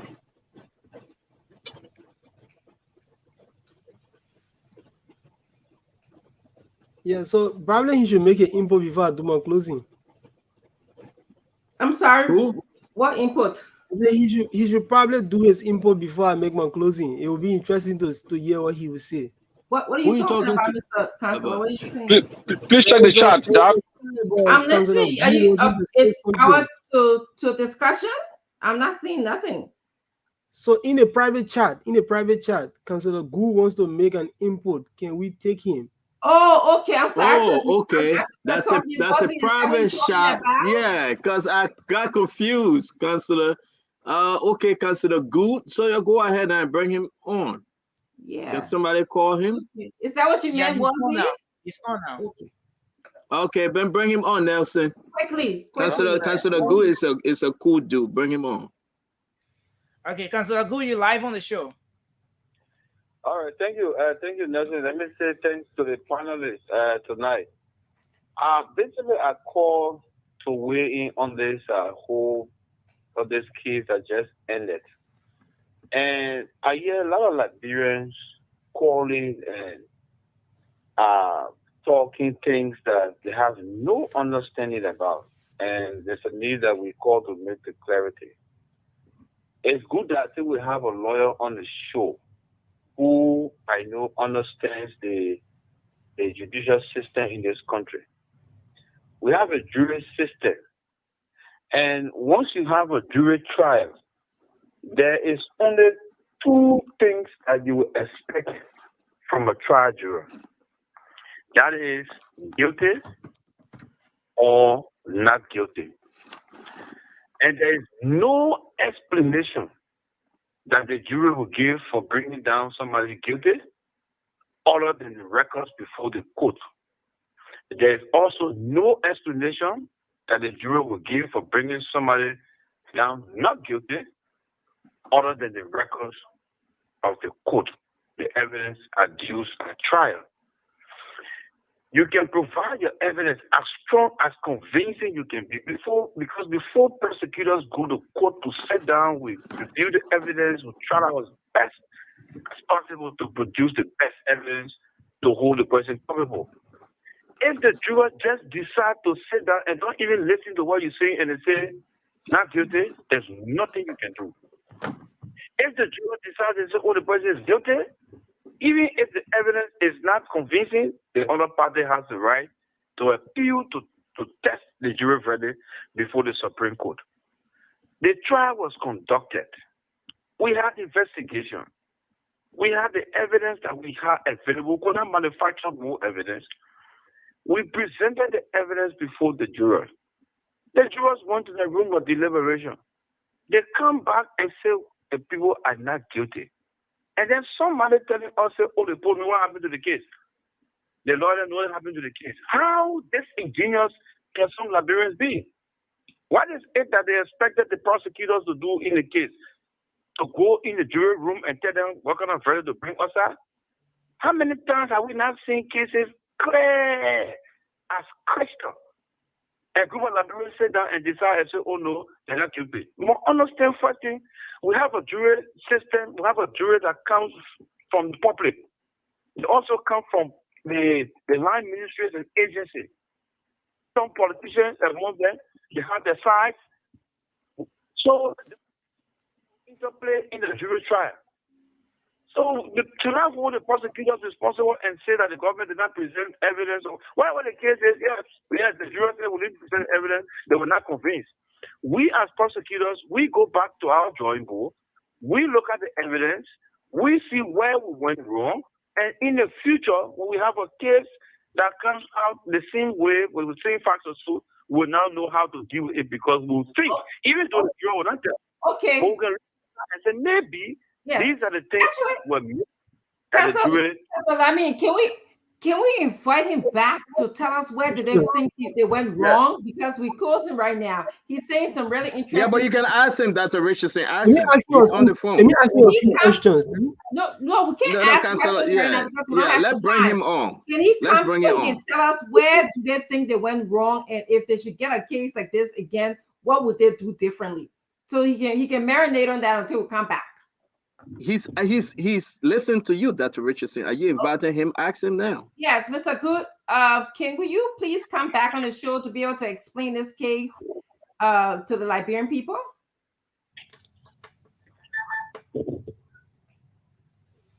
He's still on the line? Councillor, who are you there? Yeah, I'm not able to get Dr. Richardson because I think the sound too low. Okay, can you please tell me what I'm saying in the office? So Dr. Richardson is asking if you can make time to come on the show and be able to further expand on what you're saying, because there are a lot of questions that they have that they would love to ask with respect to that. Of course. I have no problem coming on the show to discuss. And the issue, the case is over. But for someone to be, for a group of people to be sent with, so can we do that Thursday? Okay, we'll do that. Thursday. Is Thursday okay with you? Okay. Is Thursday okay with you, Councillor Good? Yeah, Thursday is okay. Okay. Thank you. Yeah, he says yeah. Thank you. Thank Dr. you. Richardson, can we do our closing? Yeah, let's move right along. Thank you, Councillor Lamy, for bringing Councillor Good on. You just have 30 seconds to finish your closing up, and then we got to move on.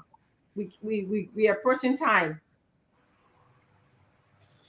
So I think it was a good discussion we had today. The issue of the drugs, I think we should leave it for Councillor Good to come on Thursday. Yeah. He's one of the prosecutors in the Ministry of Justice.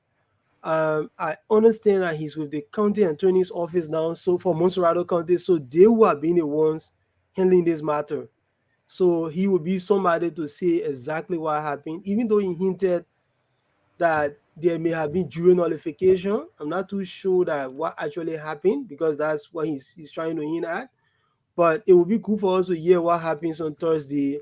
And hopefully by Thursday, the Senate will have started their own hearings also, and we can go into those matters to know whether they will be making headways on the other side. So it will be a good thing to have both from the Ministry of Justice. And I hope Mr. Gould, Councillor Gould's superiors will not stop him from coming. I hope they will give him a free hand to come on Thursday and talk about these things, because I'm very sure he was one of the lawyers in that room. Thank you very much. Moali, we'll go to you for your closing.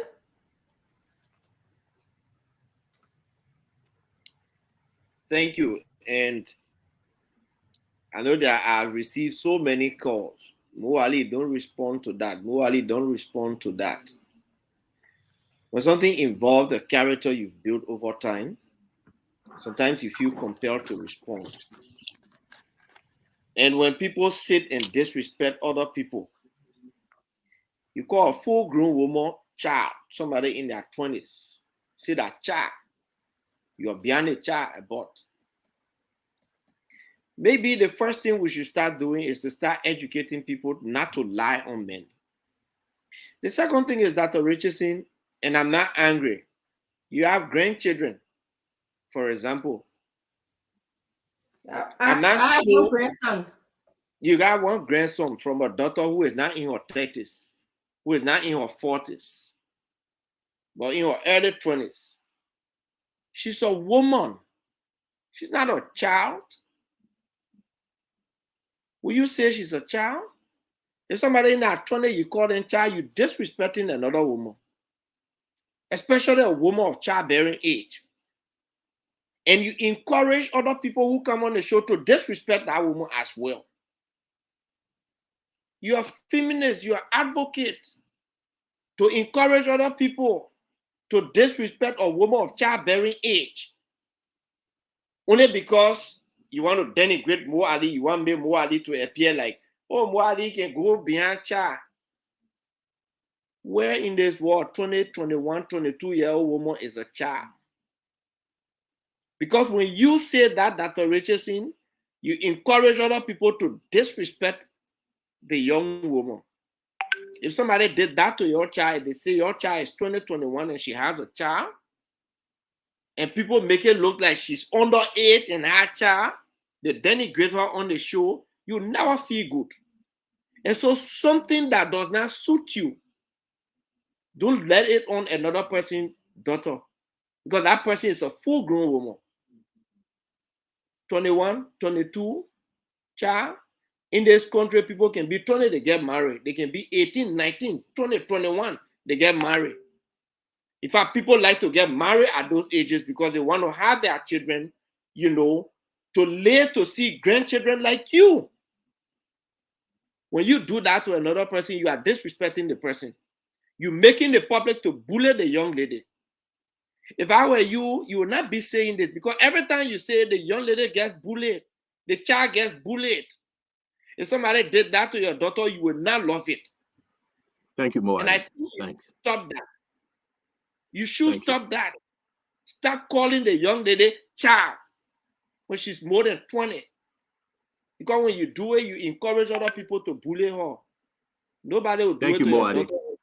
Can you, I'm going to give you, I know it's coming to me, but I want you to also, I want to yield my time to you to do your closing now on the subject matter. And I will do this on the drug issue. Everywhere I went in my district, this drugs thing has caught my attention. Because the young people we talk about in this country, we call them the future leaders. These future leaders of the country are being decimated by drugs. I see a young man drop from the keke while the keke is running. And everyone thought he had epilepsy. After 3 to 4 minutes, the guy got up and started walking gingerly. And that's when people know he had taken kush. Sometimes you want to do it the hard way. Stand on for somebody for people to bring $100 million worth of drugs in the country. And we'll prosecute them for 1 week. We'll say they're free. The jury did not find them guilty. It shows that even the government does not care about the future of the country. Because to be frank with you, for these people, it hurts our heart. We saw them standing and putting their hands up in front of the court. Oh, we're free. Oh, we brought $100 million drug. They say we are free. Free from what? When they took some of the drugs and branded, they didn't burn all. Those drugs, majority of them went to these people. But some of the information we get, and let me say this, allegedly, that there are people in higher up, police, DEA, who are involved with the drug cartels, who help to sell some of these drugs. That's how they get money. This is not good for our country. It needs to be stopped. Sometimes, I'm saying this from myself, not from Joseph Boakai, not from UP. When it comes to the drugs issue, we need to take the very hard and difficult line. We need to forget about some of the court issue. You just put some of the men in jail, they just be there. Because people who are destroying the future of the country, who are destroying the kids, they don't deserve any better place in society. To be honest with you, I know it's true, but you can't do that. Liberia is a law-abiding. I'm just saying. I'm just saying, that's why I said that my own thing. I'm not saying from UP angle, from Joseph Boakai angle. But what I said, what we've discussed, Joseph Boakai, if he becomes president, will declare the issue of drugs a national emergency because it is a national emergency in this country that should be dealt with in that manner. Thank you. Thank you, Mo. We're gonna go to you, Daniel Sanu. So Mo Ali News Matin. Wow. No. No, he did. Let's go to Daniel. I'm just kidding. I don't forget the whole order. Daniel, go ahead, sir. Let me start from where Mo stopped. And the conversation surrounding the proliferation of ghetto drugs and substance abuse is a continuing conversation that we need to have as a country, as people vying for leadership. We need to have this conversation because I do believe that it has become a social problem that needs urgent attention. And like I said in my opening statement, the CDC government has shown gross incapacity, lack of the political will to combat the spread of drugs among young people in Liberia. The proportion at which drugs and substance abuse has now become entrenched among Liberian youth far exceeds what was happening during the days of President Salif. So it tells you that it's either the CDC government is complicit at some point, and that they are using drugs to recruit all the young people into the CDC. We have to look into it, because I know when they were launching the campaign the other day, you saw Moab Malu dishing out parcels to the ghettos, saying that they need to make the children hard to go out into the street on February 4th to cheer George Weah. I think we need to look into that, because Senator Dillon, as a person, has tried to take a step in the right direction. He has now a functioning rehabilitation center, which is just a pilot project. I do think that the government needs to build on the ideas of Senator Dillon and make this whole rehabilitation stuff a national agenda. A national agenda, because I do believe that the time is coming that we will not live in our houses in peace, because every capital city in this country now has a proliferation of Zogos. And let me just use my remaining 10 seconds to say something to Dr. Regison. You know, sometimes we'll come on the show and I hear how my friends in the ANC sound to ignore the reality and to say things that are very, very much politically irrational. I can understand then why Mr. Cummings is in the position he's in. We raised an issue, a national conversation about the road fund. The whole country is being paralyzed because somebody is stealing the road fund. And I made a clarion call to Mr. Cummings that you are Mr. Clean Hand. You want to rescue, you say you want to run this country on a real change agenda. But look at your friends. Look at your friends. I just asked Mr. Cummings to say, it would be in the best interest of Mr. Clean Hands 10 seconds, sir. To ask Mr. Bedity to repay the road fund money he owed the government of Liberia. And I see you trying to put up all sort of favorite defense to say, oh, Bedity fund somebody campaign. He didn't fund anybody campaign. There are many Liberians who wanted to see Dillon and Yomdi elected, and they raised money to fund their campaign. It was no individual effort by Bedity that got them elected. I just thought to close on that note because the misconception is too much. There are thousands of Liberians following the show, and we sit there and say, Bedity bang somebody campaign. It is wrong to say so. Thank you. Okay, well, see, let's go, please.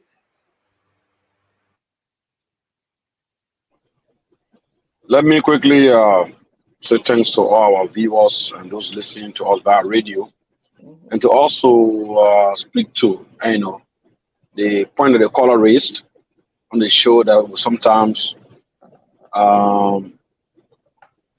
speak out when Dr. Regison is on the floor I just want the caller to know that this is not a church where we say when the law is in its temple, let all the F be silent. This is a platform we're discussing a lot of serious issues. So if somebody is going off track, it's our job to also put them in pari passu, as we call it at the University of Liberia, to call them to order in the best interest of the conversation. But quite frankly, as we come to the close of today's edition of the Spoon Talk, I'd like to quickly, wrap out on the issue of the drugs case. I think it will be a good thing for Councillor Gu or any legal luminary to appear, in addition to Councillor Lamin Bakwa that we already have on the show on Thursday, to actually explain to us in details the jury process, the possible procedural errors in the process that resulted to the non-guilty verdict. I believe strongly that those guys were guilty, if not those guys, but the justice system deliberately held back some important exhibits and legal items that could have helped to at least put the jurors or the justice system in a better position to make a decision on the case. Drugs has taken over the country and it is not safe. It is at its peak now at this time in Liberia, and it is so sad.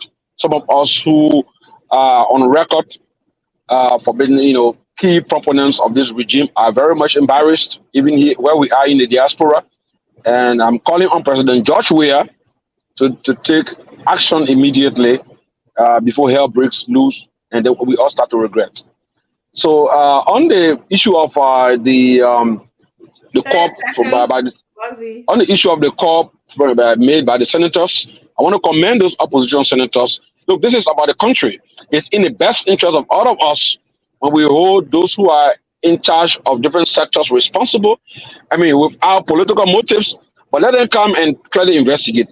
I heard the committee chairman, Senator Nukwe. I want him to understand that his integrity is also on the line. So if his committee is responsible to write the commerce minister or to write any other minister to come and give reasons why they've not handled certain things, it's important that he fast track it, because look, our party is going to take over power one day, either in December or in January next year or another January. Nobody knows. As it is right now, it's 50-50. We've reactivated the presidential ambition of the opposition bloc because of our own carelessness. And I can tell you, Bole, a lot of my friends in the CBC don't want me to say it. They're mad at me for saying it, but that is just a glaring reality. Nobody is going to win first round. If anybody say they win the first round, we will write the international community to say something else is happening in Liberia. Thank you. Thank you. Thank you very much. It was a wonderful show. I want to thank you, panelists, for joining us. We hope to. Actually, you get. No, start begging to talk, man. You already get your time. No more talking about Stanton.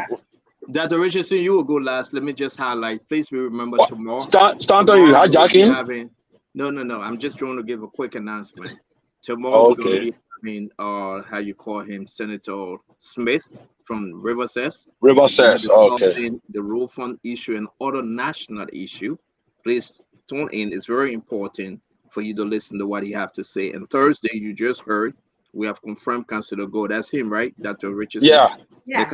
Discussing about this thing. We are receiving information that actually, maybe we can say it, some of those guys are staying in the country. Those guys are escaped. All right. Actually, some of them are staying in the country. We will confirm that and we'll speak to that tomorrow. We can also now confirm from our sources. Maybe you know that Charlene Bronskin have accepted to be the running mate to Mr. Cummings. Mo Ali, maybe tomorrow we can speak on it. Charlene Bronskin have accepted to be the running mate to Mr. Cummings. So that ticket is done. The announcement will be made. We can now confirm from our sources that right there with them, Charlene Bronskin have accepted to be the running mate to Mr. Cummings. And now the ball game has begun. Everything is in motion. The announcement will be made on the 27th. You have Mr. Cummings and you have the young, energetic Charlene Bronskin, the Councillor Bronskin.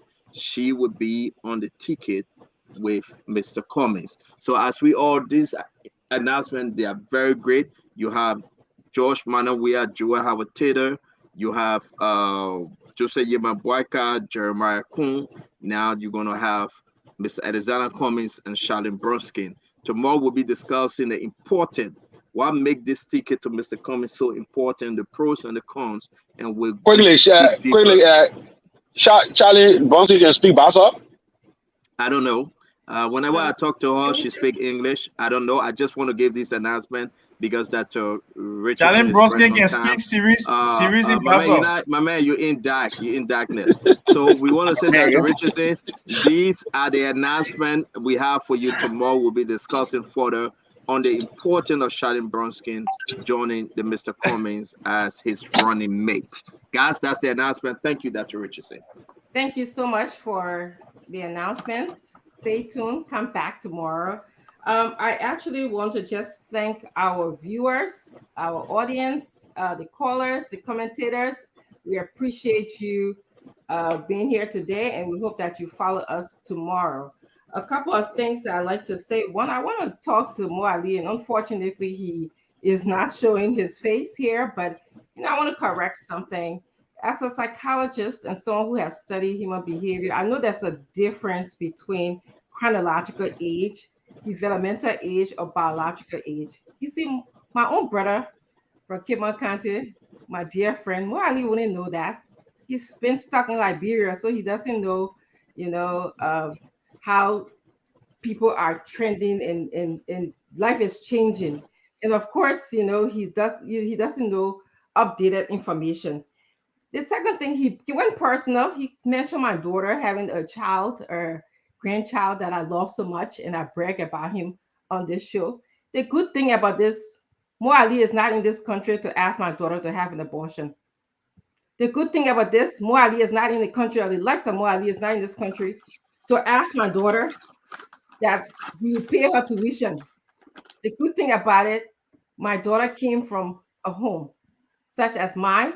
And unfortunately, someone like Augustine had to lay out with him in order to get perhaps her tuition. And I'm thankful that my daughter didn't have to do that. So Mo Ali, maybe, we should be having conversations, if you are an ally to women, about how to support our young girls so that they won't have to rely on older men for their livelihood. My second thing I wanted to mention to Mr. Sanu, I'm so sorry that he's not here. Mr. Sanu, Daniel Sanu, I'm unlike you, I don't support people because, I'm affiliated with them. If I had an issue with you, or if I had a concern that you are not working within the best interest of Liberia, be it Mr. Cummings, be it Miss Ability, I will tell you. Okay? But I want you to know on this show, we presented a payment history. We showed data that Mr. Ability was paying the government. Until I get other information that is different, that he is not making his payment, then I have nothing else to go by. Please bring the information that you have, Mr. Sano, that he's not making his payment, and that he owes the government, and that he is, contributing to bad roads in Liberia. But interestingly, Mr. Sano, who said he knows all the information about the legislature, he slid by the question about the voting record of Mr. Kuhn. He slid by it. He didn't address that issue. And I'm looking forward to him coming on to showing us the voting patterns of all of those who was in the legislature when they voted for or against the road fund. My own friend, my own brother Wozi, here we are again. Yes, this is not a church service, but we owe the Liberian people to be respectful. Can you mute yourself, Spoon? Thank you. Yeah. We owe Liberian people to be respectful in our dialogues, in our conversation, so that they can hear us well, that we wouldn't. Please do not interrupt. Do not interrupt me. Are you insinuating that we are ruining the show? Do not interrupt me. Your comment about us being in a church was just taken, it was off-putting, basically. Okay. What I mean is, when we come on this show, we try to give people time so that people won't constantly disrupt each other. You can carry that kind of conversation on LU ground if you think it is befitting. Now, I want to go to the drug issue. It's a sad situation for Liberia, honestly. I think about it from a psychological point of view. When you're doing drugs, you develop some kind of tolerance and craving, and it can become a very, very vicious cycle biologically. You craving, your body develop tolerance, and so it's ongoing. Someone like Mr. Cummings will bring in experts, basically, that will be able to work, because that's what it takes. We psychologists, we have different fields of specialty. Unfortunately, I did not specialize in substance abuse, but that's the kind of knowledge that people need to know. Someone else, Mr. Cummings, knows that, and he will be bringing in specialties, experts into the country to be able to assess our drug problems. Lastly, yes, Liberian, October 10th will be a big day for you. Please vote. Vote for somebody who will provide good governance in our country, not somebody who have just been in leadership for years and you can't see a doggone thing about the leadership that they presented. Vote for people who will present new ideas, who will also be very, very aware that all Liberians deserve a Liberia where they can use good roles in the Southeast region. But to all of you, thank you very much for being here, and we'll see you again tomorrow. Let me thank you very much, Dr. Richardson. I want to say thanks to Mo Ali, Wozi, Dr. Richardson. I want to say thanks to Councillor Lamy, Sando, Daniel Sando, all those that Fadika and the rest of the team, Everett Grave Fagon. I mean, doing this show is very hard. Day by day, every day, 2, 3, 4 hours. It's not an easy thing. I want to say thanks to you guys, the photo spoon all the time. This drugs issue is very serious. Let me just give kudos to Darius DeLong. We go back and forth on this issue, but I hope other lawmakers and I hope other folks out there can join in the best way they can, their community, the district, their country, build something of such. A little bit here and a little bit there will help. Take 10, 20 people out of the street, send them to rehab, help them the best way you can. Political leaders need to do this. You do not need to be a president or vice president or senator or representative before you do this. If you are blessed with an opportunity, help the folks out there. It is getting serious. And I would take Darius DeLong word for this. This has become a national security concern. It is. It's not tomorrow, it's now. It is a national security concern. Whether Kush, whatever the drugs is, we ask you, lawmakers, we ask you, please make it your number one on the agenda. Help our fellow Liberians. If the government, because they have failed, you are also the government, help. The executive have failed, but we want you to help. Help, please. DeLong, say what you want to say. At least he's taking people. I can't wait. In the next few months or so, those folks that DeLong and his team have helped, we just can't wait for them to get out and say, yes, we have been rehab. We've been there, we did our rehabilitation, and we are free, and we see the outcome. Because these things are measured by your outcome, okay? Not just going through it, but the result. So we want a result, and I hope DeLong can come on the show when he's doing those things, and let's get the result of those folks. DeLong and everyone that chipping in, the counselors, those doctors, those technicians, will ask you, you have done extremely well and do more. So I must applaud DeLong today, because when he was building that thing and he came to America, he asked me, he asked other people for help. People were laughing at him. It's true. We thought DeLong were going to eat the money, but he produced. We contributed, he produced. Even if that one person you're able to take off the street, just one, you have done something righteous. So I want to say thanks to every one of you. Do the best you can do, be the best you can be, and let's just all help change Liberia. Dr. Richardson, thank you very much. Mo Ali, thank you. May God bless us all. May God keep us. and may God bless our country. Till we meet again, have a good night. Thank you, Nelson, Good and night. good day. Have a good night. Bye-bye. Yes, sir. A special one from the CEOs. Well, folks, we want to say thanks a lot to all of you tonight for being a part of this edition of the program Spoon Talk. Thanks for making your contributions in the comment section, for listening to your radio. We've been live on Fabric Radio 101.1 FM, Spoon 107.5 and Super 95.5, and all of the different platforms online, Spoon TV Live, Super TV Live, and Fabric TV Live.